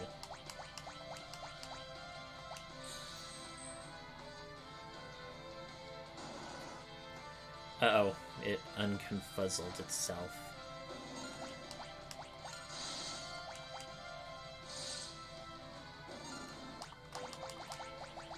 Is there anything else we can do on it?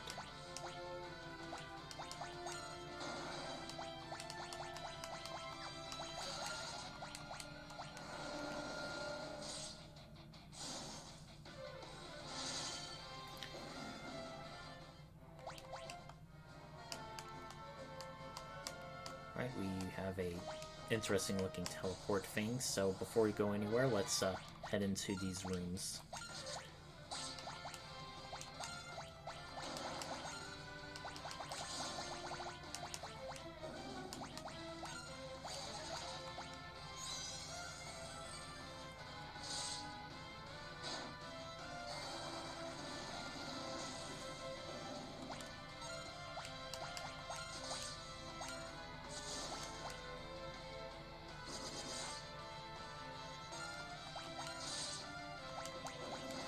Wow, Cecil did so much to that ogre.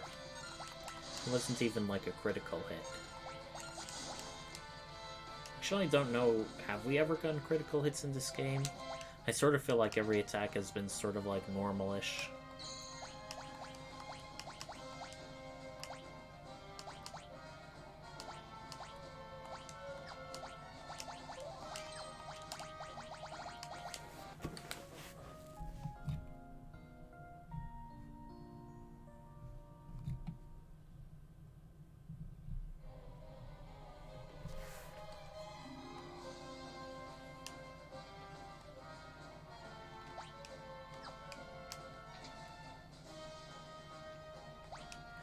Ah, there we are. Wait, I almost feel like, can we use that teleporter? The guy isn't mentioning it.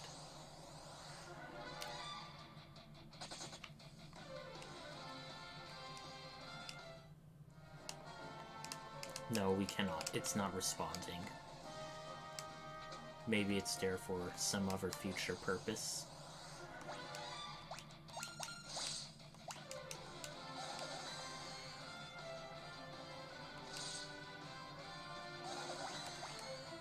Oh, I see. They counterattack with bio from physical and counterattack with reflect from magical. Fortunately, the bio is easily tankable. Sorcerer has a very strong physical attack. That's kind of funny.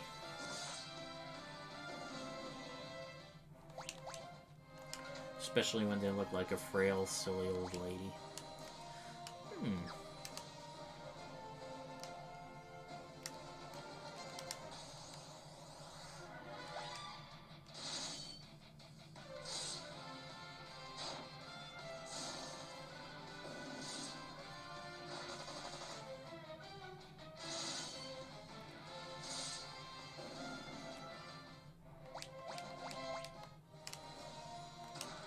Alright, 82,000 gil.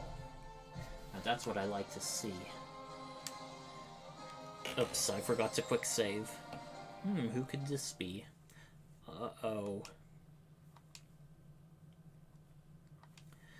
I got a bad feeling about this. When you see a deportee long-forgotten loved one and they're saying, "Come with us," that's usually a bad sign. Ominous trumpeting. I think it's the first time the game used that.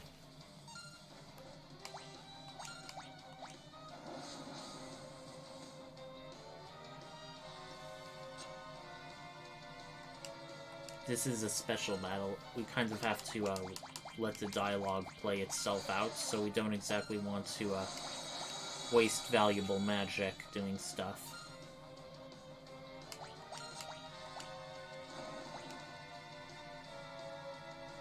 Instead, we will buff ourselves.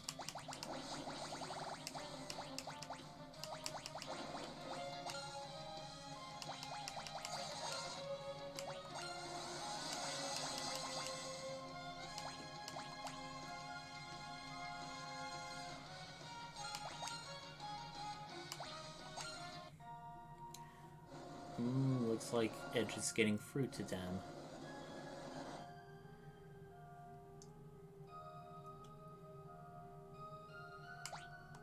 Aww.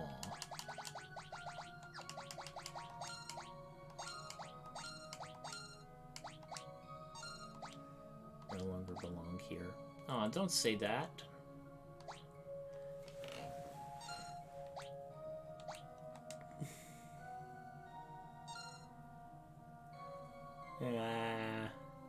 No, you could fight alongside us. We could have 7 party members for a change.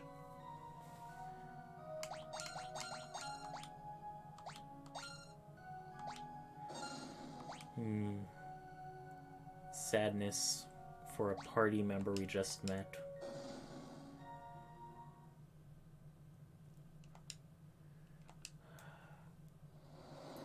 You're dearly gonna pay for this, Rubicante.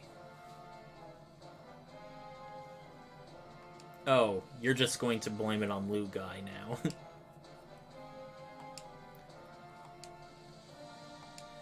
I agree with you, Edge.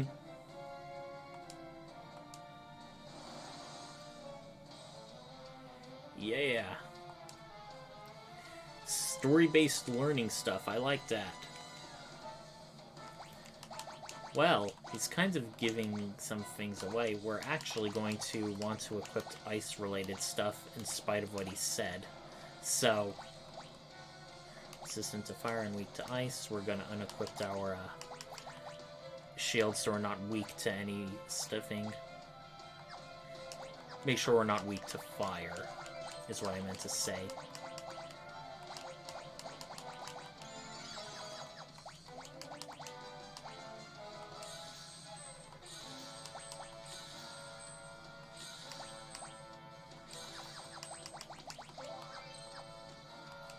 Right.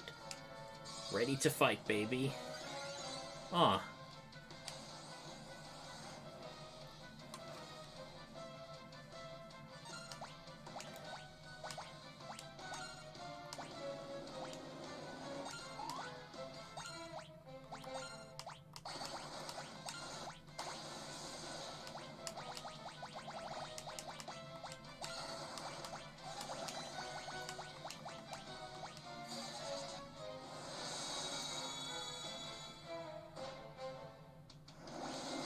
5,000 or 5,500 damage. I definitely loved seeing that. Oh god. He's not fooling around.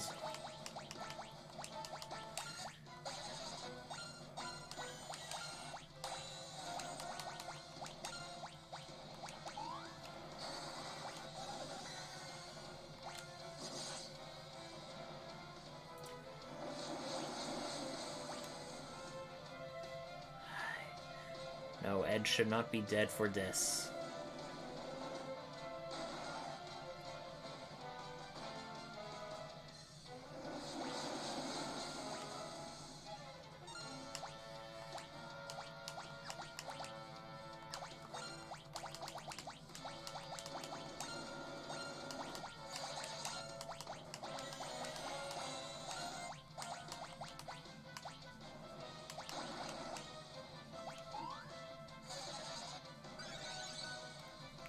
He could use a bit more.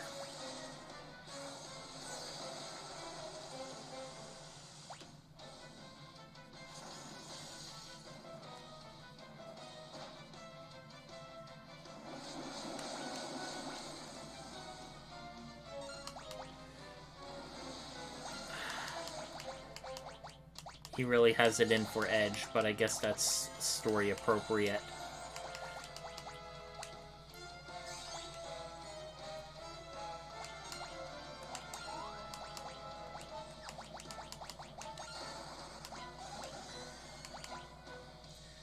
Blitz is lightning, and I'll just show it off for fun.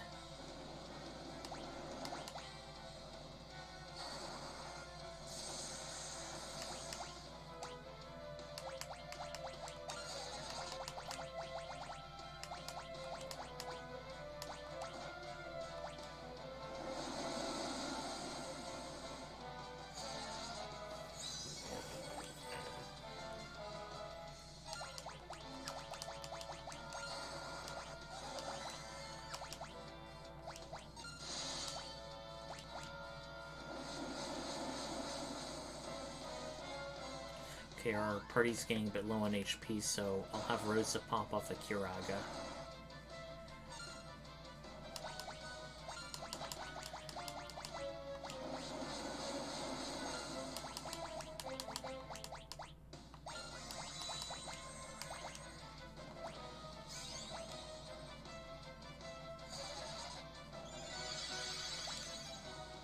I'm always tempted to cast Reflect to have Rubiconte's magic reflected back on him.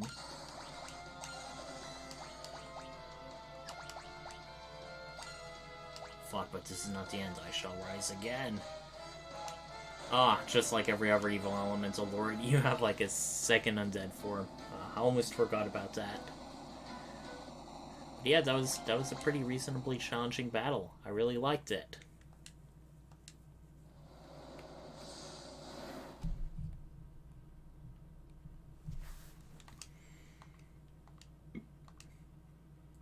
Yes, you have been avenged.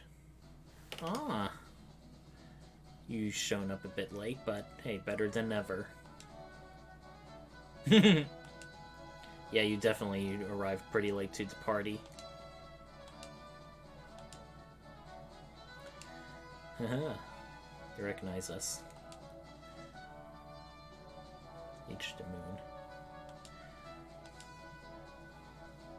He sort of was a bit vague, but yeah, to get some powerful weapon or something. Yep. Cecil one step ahead of me. Yes. He destroyed Evelyn before, we can't let him do it again.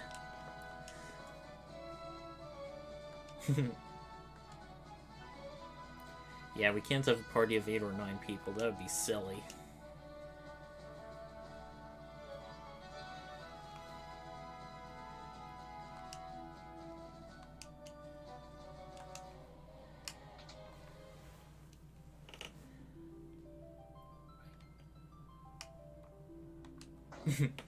Cecil says that almost immediately.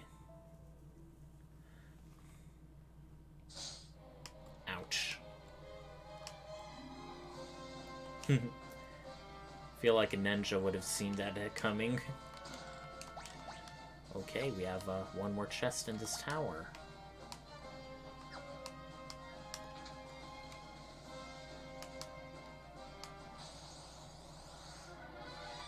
More of the same. Oh, Mithril Golem, I think they're weak, the ones weak to lightning. But let me just make sure on that.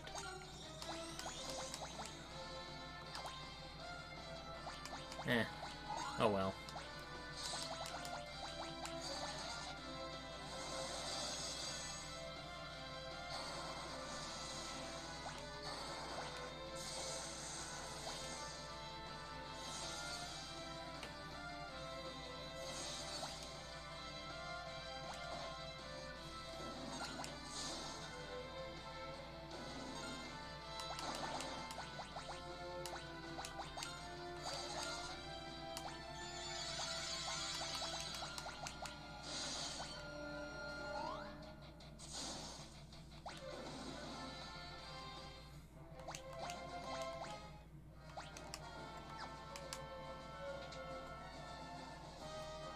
Yeah, these are all the previously untouched sections of the Tower of Babel. Yes.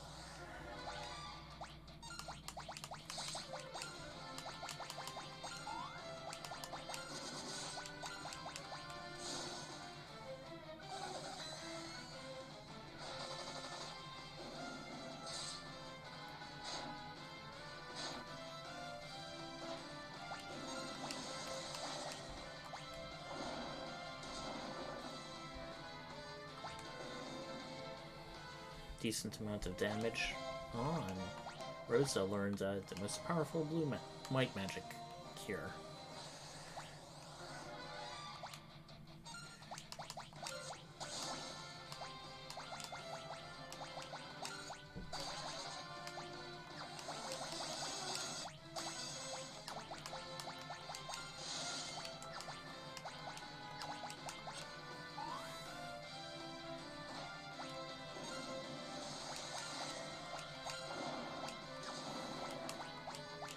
You know, I've hardly ever used Rosa's Prey before. she already has so many different options that are guaranteed to work that it's sort of like superfluous in a way.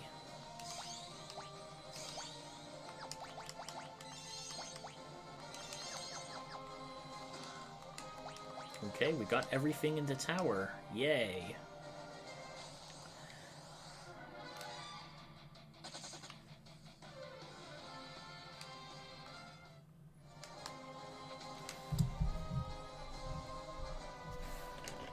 An airship. This must have been the one Kane was using when he was... Oh, or maybe just a generic airship. Rydia. All's fair in love and war.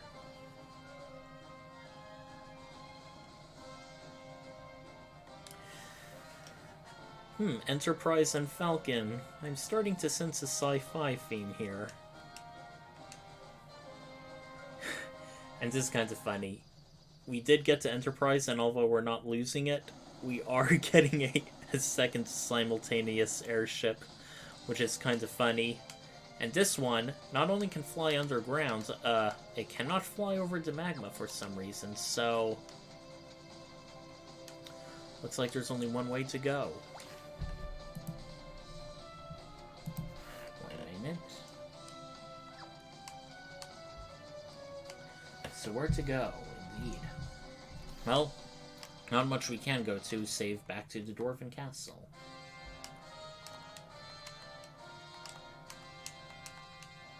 King Golbez is evil, but you don't look evil. Pretty obvious.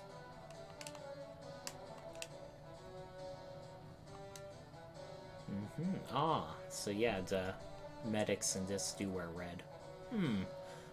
Looks like Sid is alive. So much for his bomb plan. It's now stranded us underground.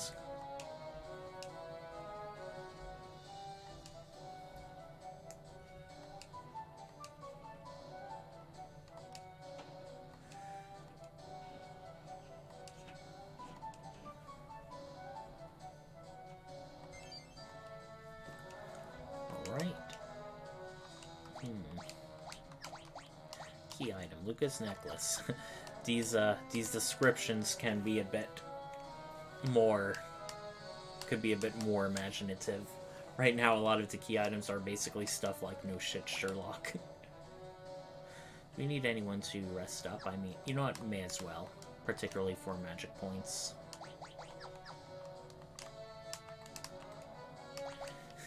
Once again, we have more gil than we can shake a stick at. Well, let's head down to the infirmary. Conveniently located here. There he is. Asleep but well. He's expecting them to wait on him hand and foot. That's kind of funny. How did you indeed? Geezer.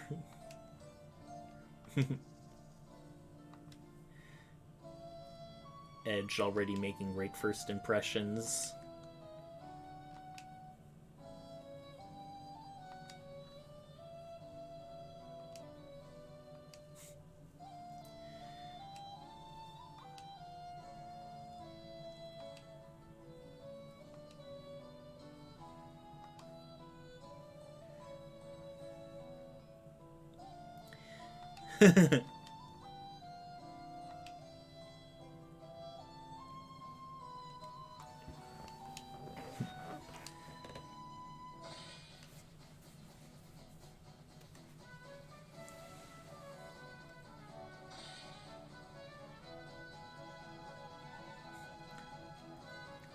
Like how he spuns around a little before doing stuff. Has a very goofy feel to it.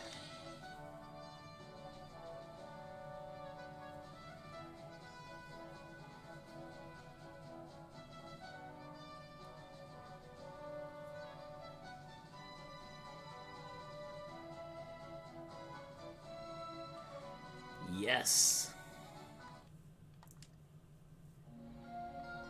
Sid. What's going on? Oh. It... The game was almost going to trick us with another needless death.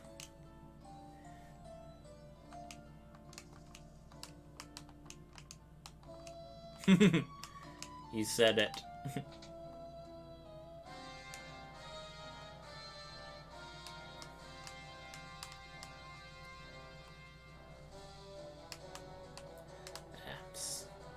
I'm taking the long way around.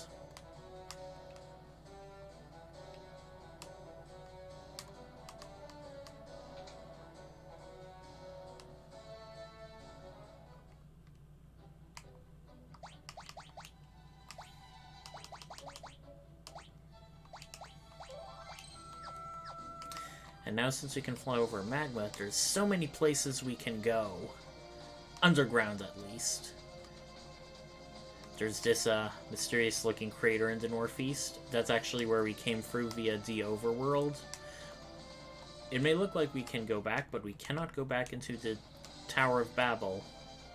It's pretty much closed off to us forever. There's a cave in the northwest, and there looks like to be almost like island chains, but no, it's just sections of area. There's also a unique monster here, a moth-type monster that can only be attacked on these 3 tiles. I don't think we can... It's a bit rare to find, so it's mostly there for bestiary completion purposes.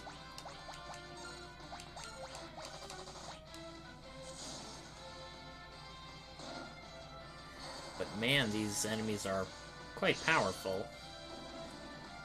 But they fall just the same. And again, another cave. And just a section of cavern.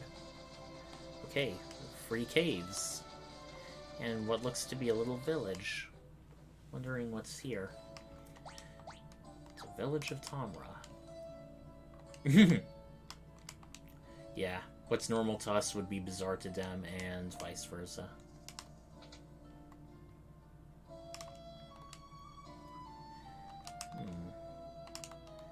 Ah, it must be one of those caves.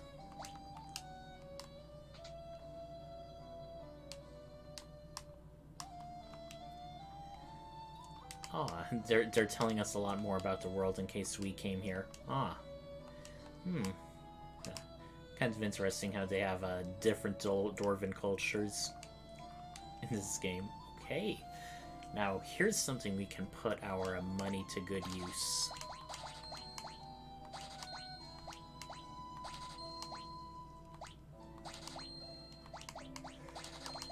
Alright. Time to optimize, baby. Mithril staff.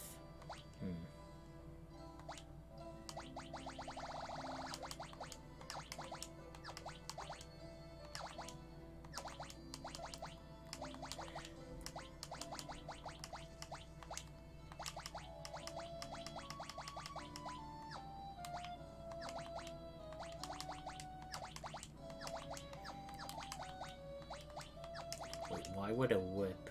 Ah, that's because it has so much less accuracy. But on the other hand, paralyzing can be nice.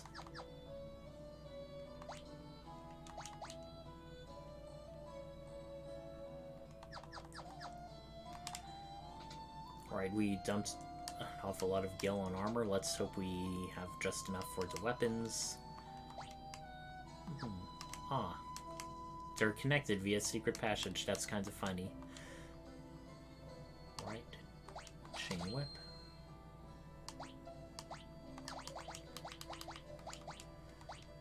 Also causes paralysis, but is slightly better.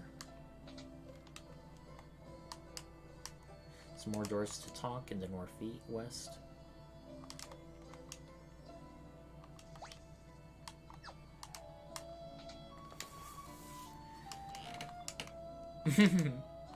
Very generous dwarves.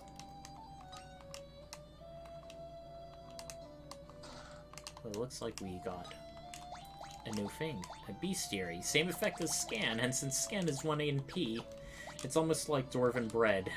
Practically useless. Oh well. where's the last chest? Naming way.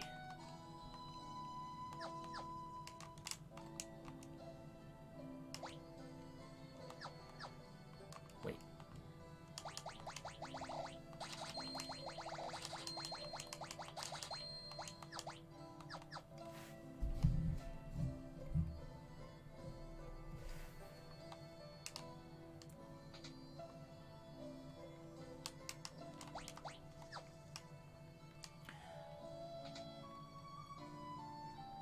Ah, there it is. Alright, now we got everything we can in Tomra.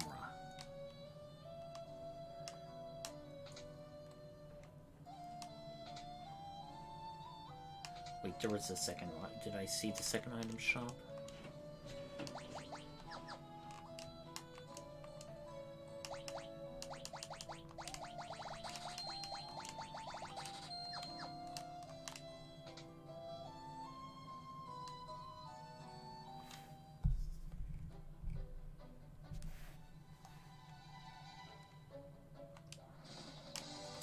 Now let's check out the far southeast corner of the world's map.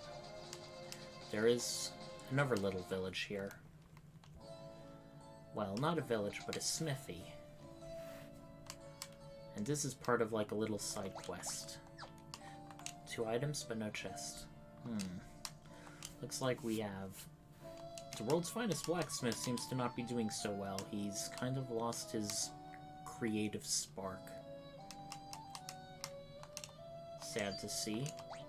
A Soma drop raises maximum MP by 10. Well, for our final party members, Edge doesn't really use ninjutsu often, but people like Rosa and Rydia use their magic all the time, so we're gonna use the Soma drop on one of them. Let's do it on Rydia, since... Now let's talk. Oh, he doesn't look like a dwarf, he just looks like a human. Well, this is kind of a prompt. We need to find adamantite somewhere, and it'll give us a legendary sword. Man, if I had a nickel for every time that has appeared in an RPG.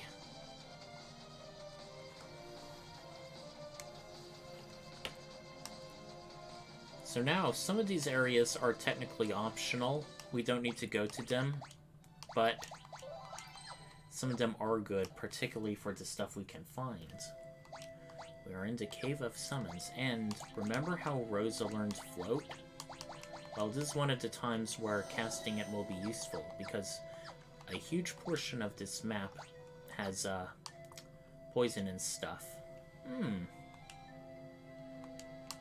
Rydia's also giving us a hint of what can be useful here.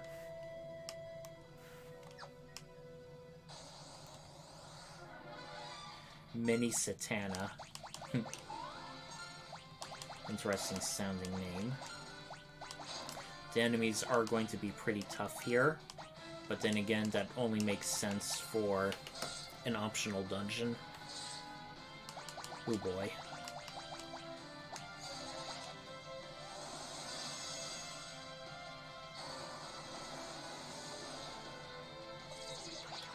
Oh no.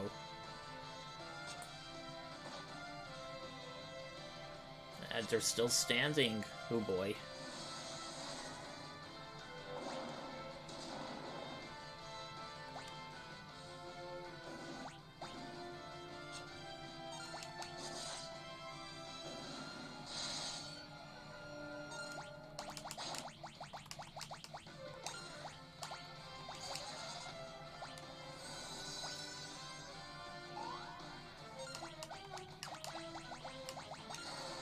When all else fails, use some good old bio.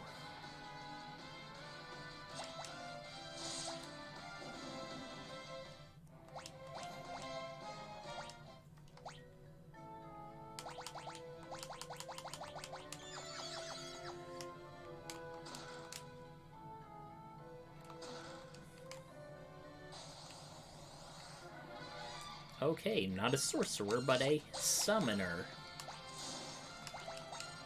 Just like their name, they can summon monsters in battle.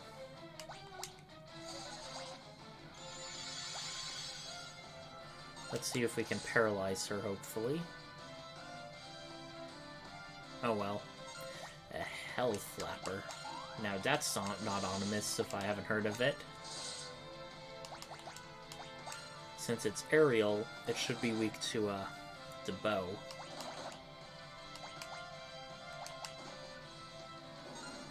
Okay, finally it's dead.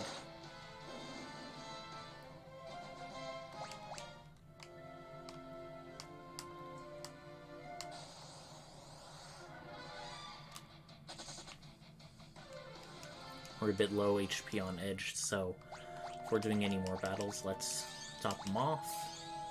Does anybody else need to be topped off? I don't think so. One of the weaknesses of the summon spell, of the float spell, is when you enter a new floor, you have to recast it again.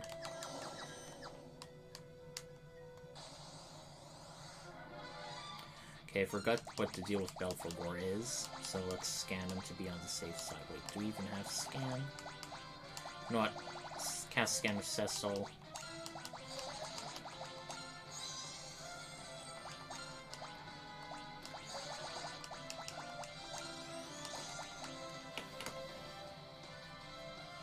Okay, vulnerable to holy arrow, to holy energy and projectiles.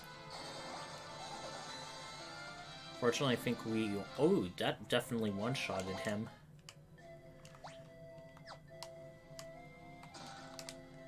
Okay, high potion.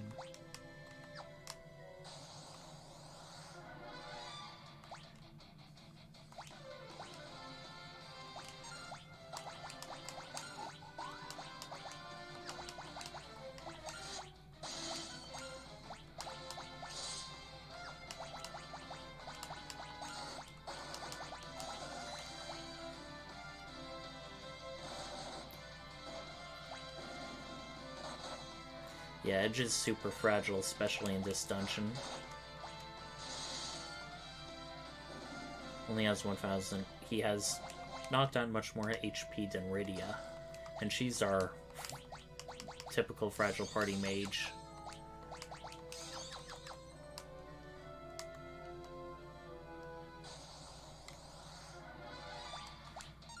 Alright, another Belphegor. Another, bio spell. Did a lot less damage. Wonder why.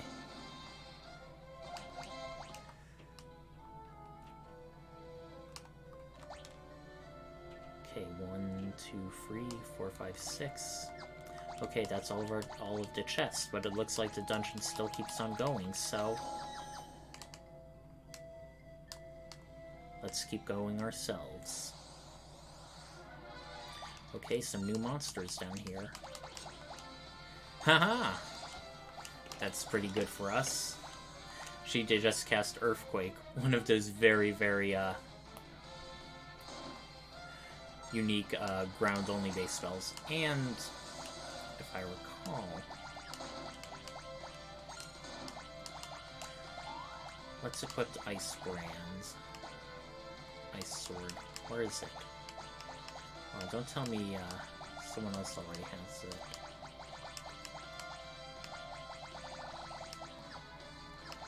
Where'd it go? That feels weird.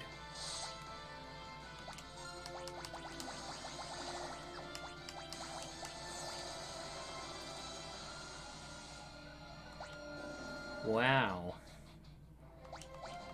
They definitely are weak. Okay, so how to get that chest, I wonder.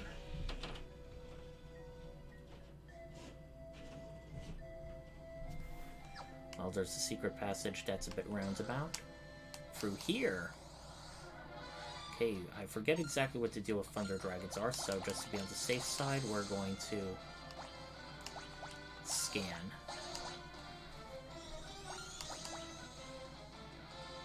Oh wow, that's an awful lot of...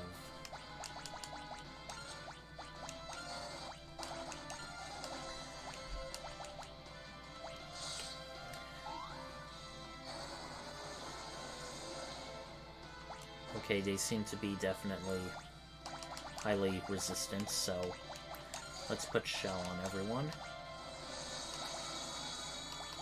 let's do, well, maybe not Mist Dragon just yet, so... Oh god. You know what? Yeah, let's do Mist Dragon. At least that's better than just doing 1 damage.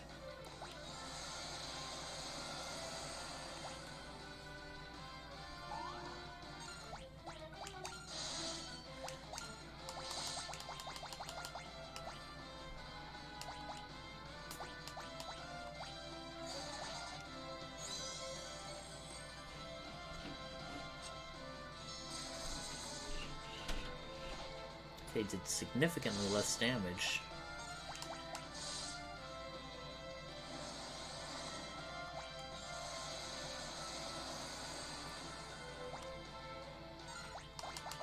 Okay, even if it is a bit excessive, healing up everyone of Karaja is worth it.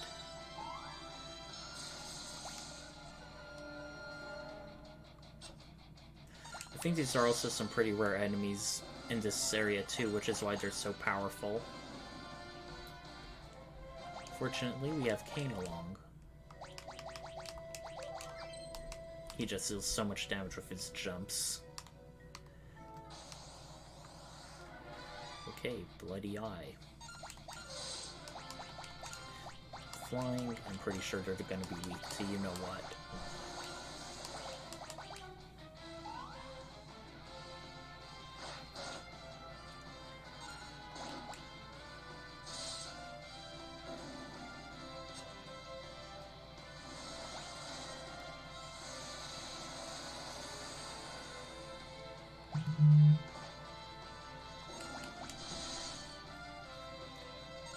Right, another attack should do the trick. Or rather, another 2 attacks. High Potion, Poison Axe, Kuchimanji. Poison Axe, quest poisons on the enemy. And Special Katana.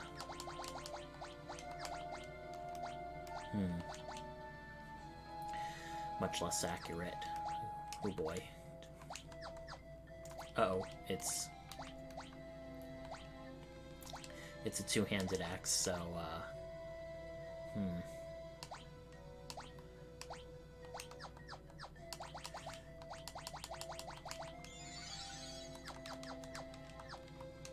Still, that's everything we need. We just need to go, wait, well, all but 1 chest.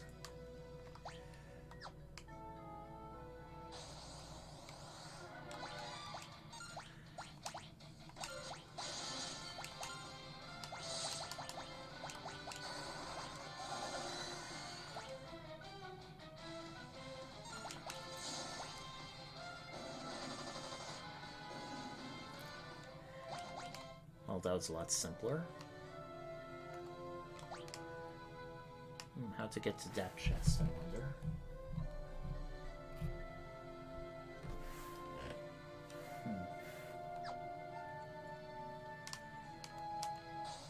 Yep. Through east.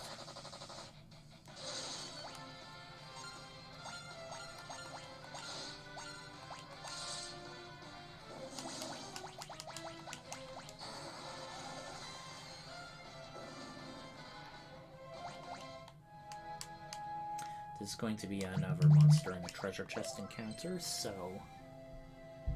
One moment, I got something.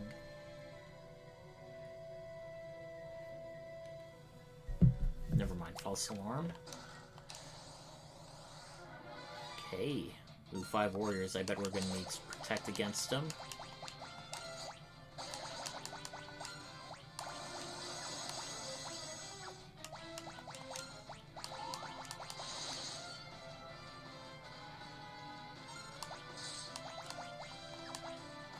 Oh boy, we have hardly any magic points left. That's a bit embarrassing. They caught us a bit off guard.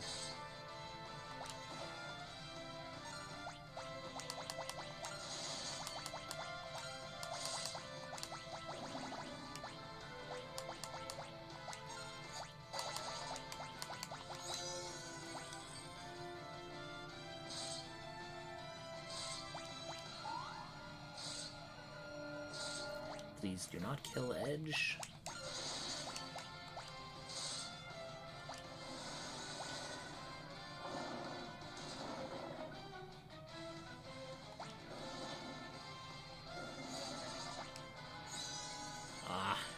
hasted, that's a bit of a waste.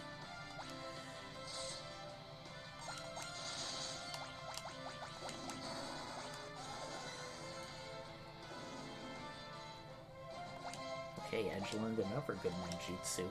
Man, we get Defender, which is cast Protect when using better, and is a very good sword.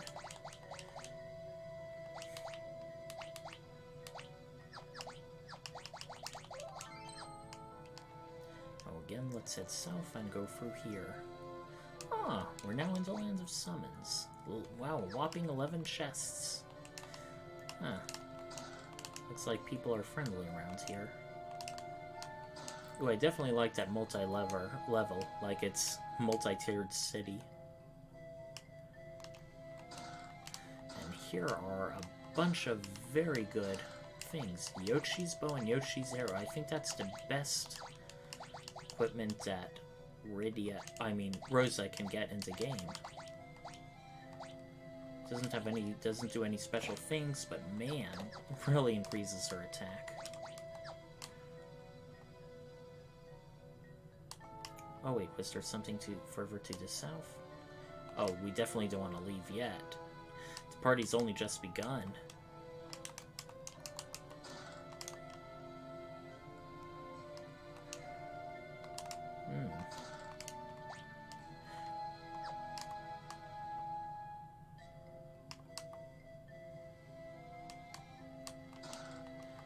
Rat tail.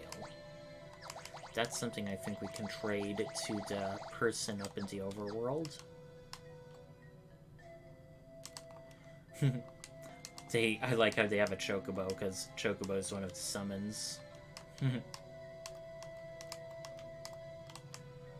Alright, let's see what's in their item shop.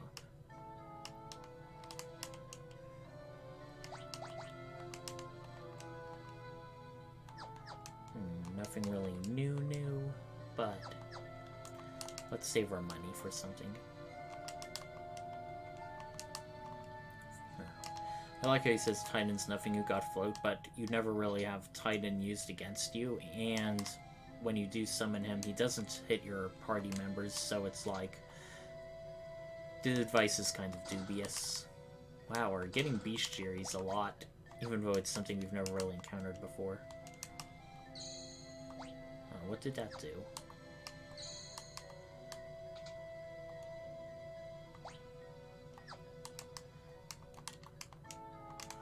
I hope that, given how Rydia said it, there's some subjective time passing going on, that Golbez's evil plots won't have been being done by the time we leave.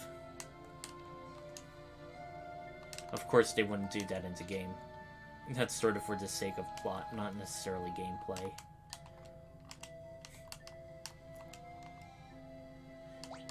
Okay.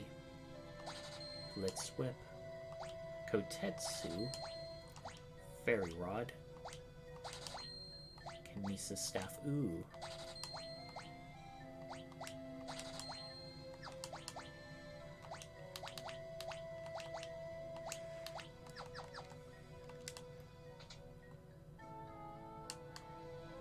Now let's hope their armor's pretty good. Queen Asura and the King of Summons.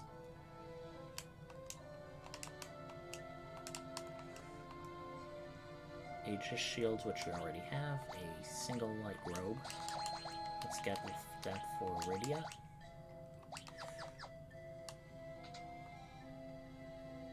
Now let's head back to the inn and rest up, because I sort of feel like we may need it. Call it a lucky guess.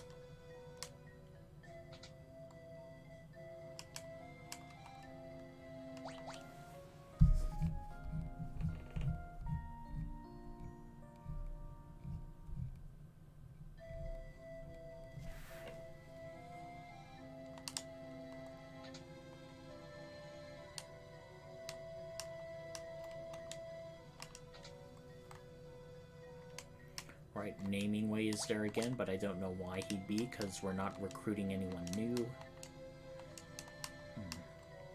Every shelf has interesting book. They also talk about some things.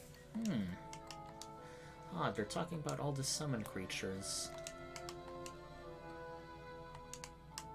Undiscovered summon magic, you say?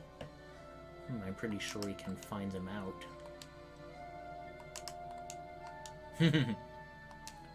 Yeah, that's kind of a hint.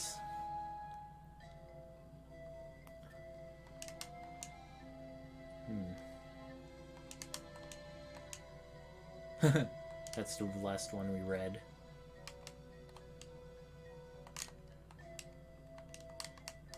Oh, of course we do. Queen of Summons. The King of Summons. Northern Sea.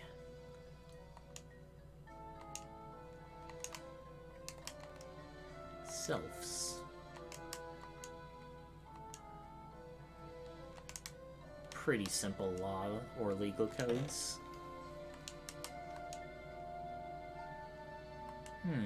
There's a god of summons.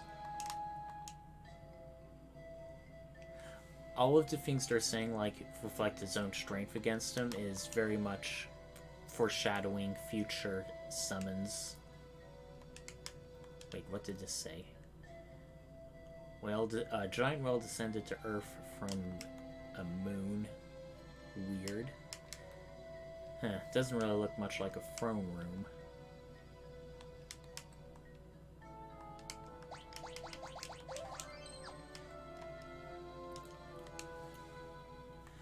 Alright, here is our first test. We've got to do a boss battle against Asura. It has a bit of a trick to it.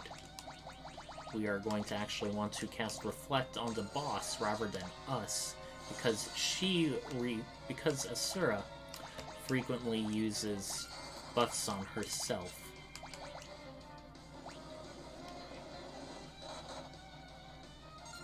And it hits really hard too.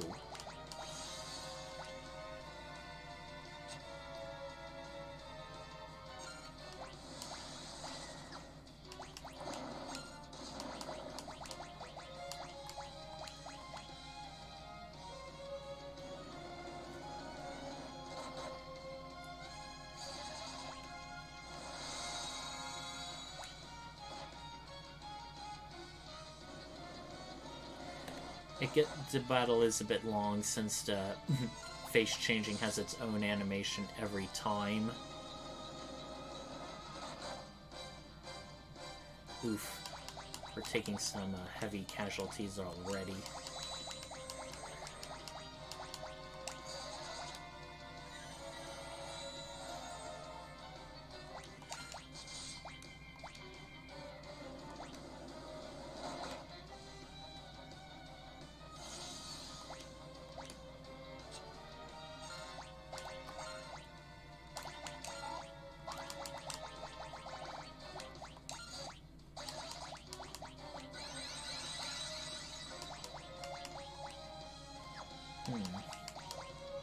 Use a shuriken. You know what?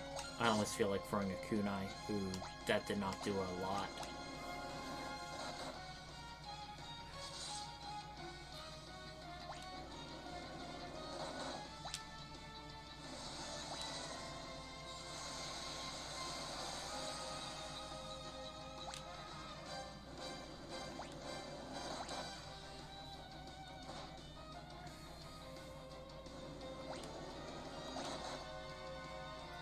Okay, since Asura is primarily physical, we're going to want to do a lot of blinks, a lot of protect.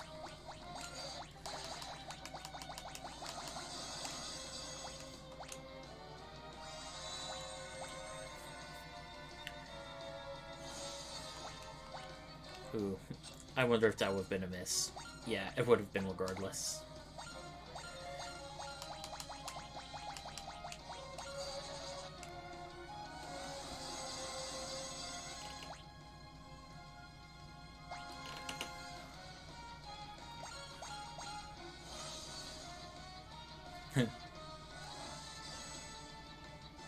Seems like she doesn't attack unless we attack first, so let's do Courage on ourselves and then really follow up.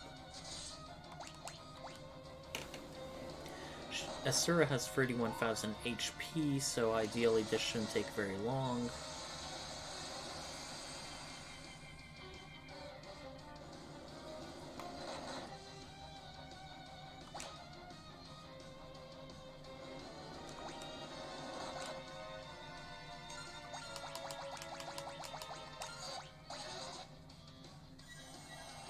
No, I should have had Cecil do it and then everyone else would have done.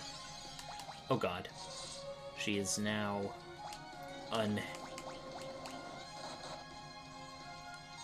She is now unreflected.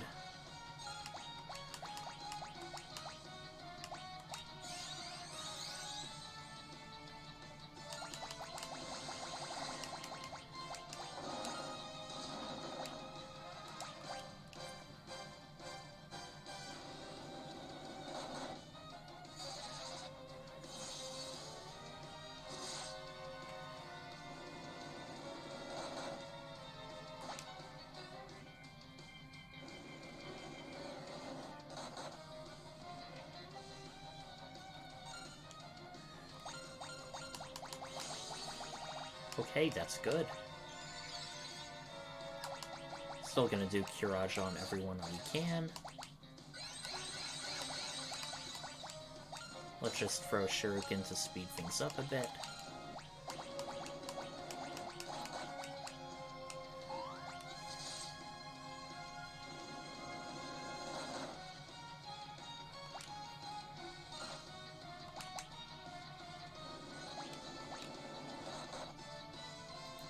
And Cecil's down.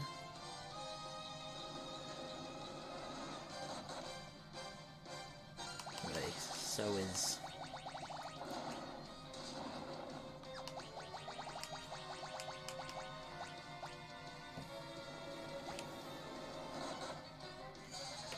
Magic users seem to not take that much damage when she hits them.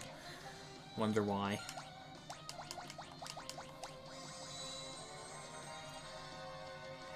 Okay.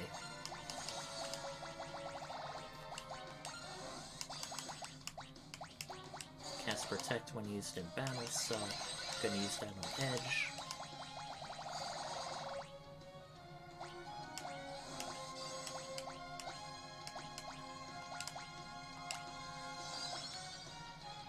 Everybody's gonna blink themselves up. May as well.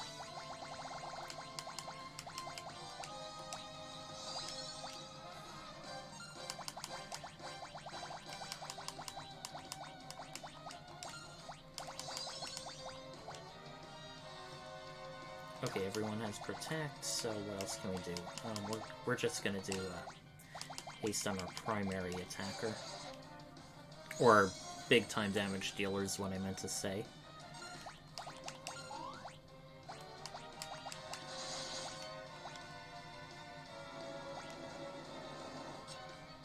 Alright.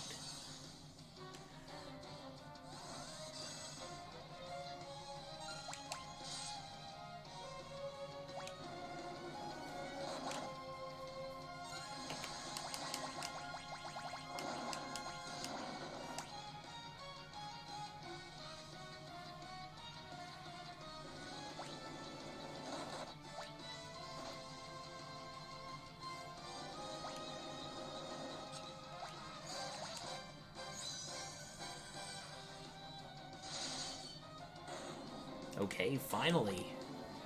That was a pretty tough battle.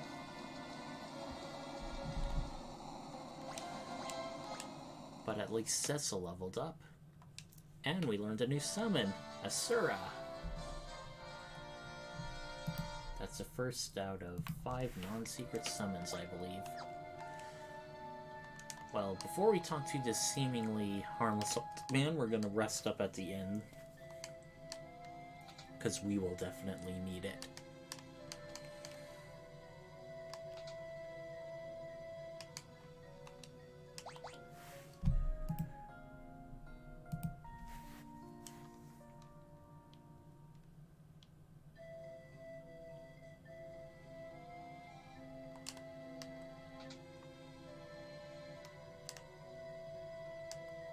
Now,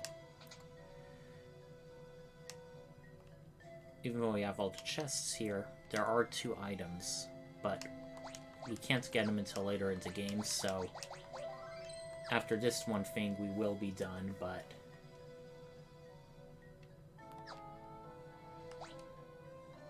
hold on. Yeah, we should be around the right level. Ah, the old man was the king of summons all along. I'm ready. Leviathan, baby. Predictably, he's going to be weak against lightning.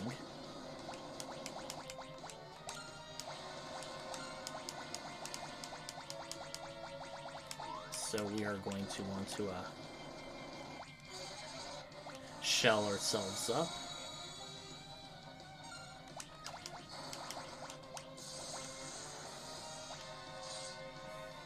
He has a pretty impressive 50,000 hit points, but ideally this battle should go much easier because he doesn't do unique animations after every attack. Man, Asura felt like she took forever when I first did her. Okay.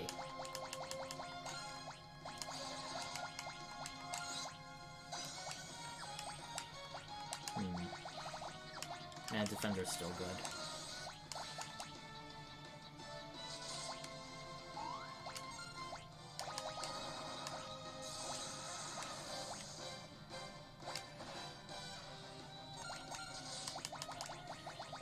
We're gonna heal everyone up.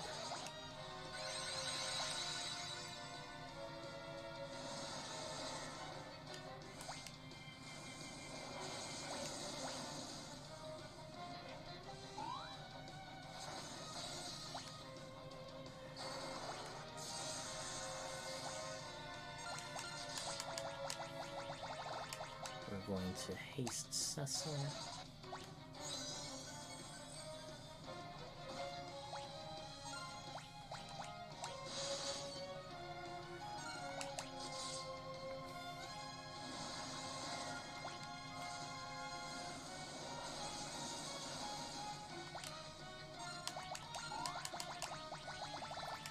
Okay, who else can we haste? Let's haste Rydia.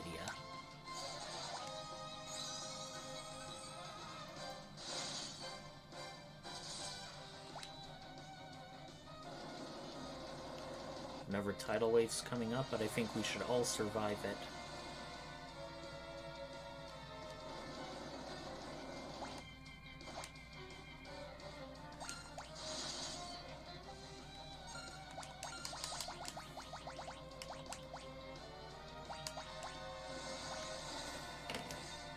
So far, not a super hard battle.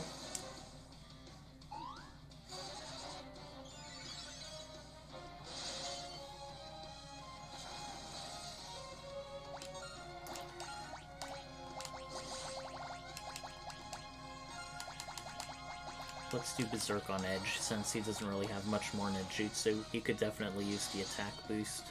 Cecil too, his magic isn't exactly, white magic isn't exactly top tier for this kind of fight. Especially since we have Rosa with us.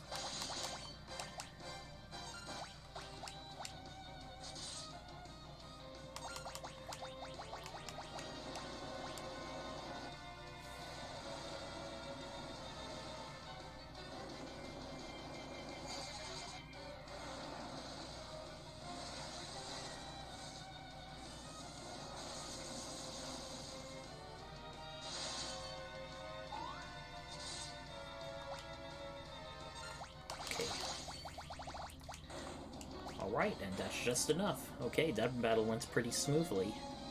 I bet you can't guess what we're going to get now. Well, a bunch of people level up. Rydia learns the first of the Aga spells. Yeah! Got Leviathan, baby!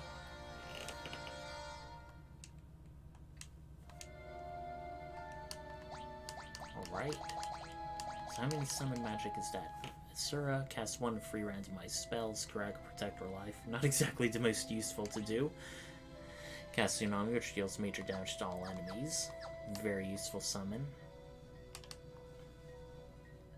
Let's see if she has anything new to say. No, they don't. Well, that was a pretty fruitful and productive endeavor, if I do say so myself. So without further ado, let's blow this popsicle stand and get out of here.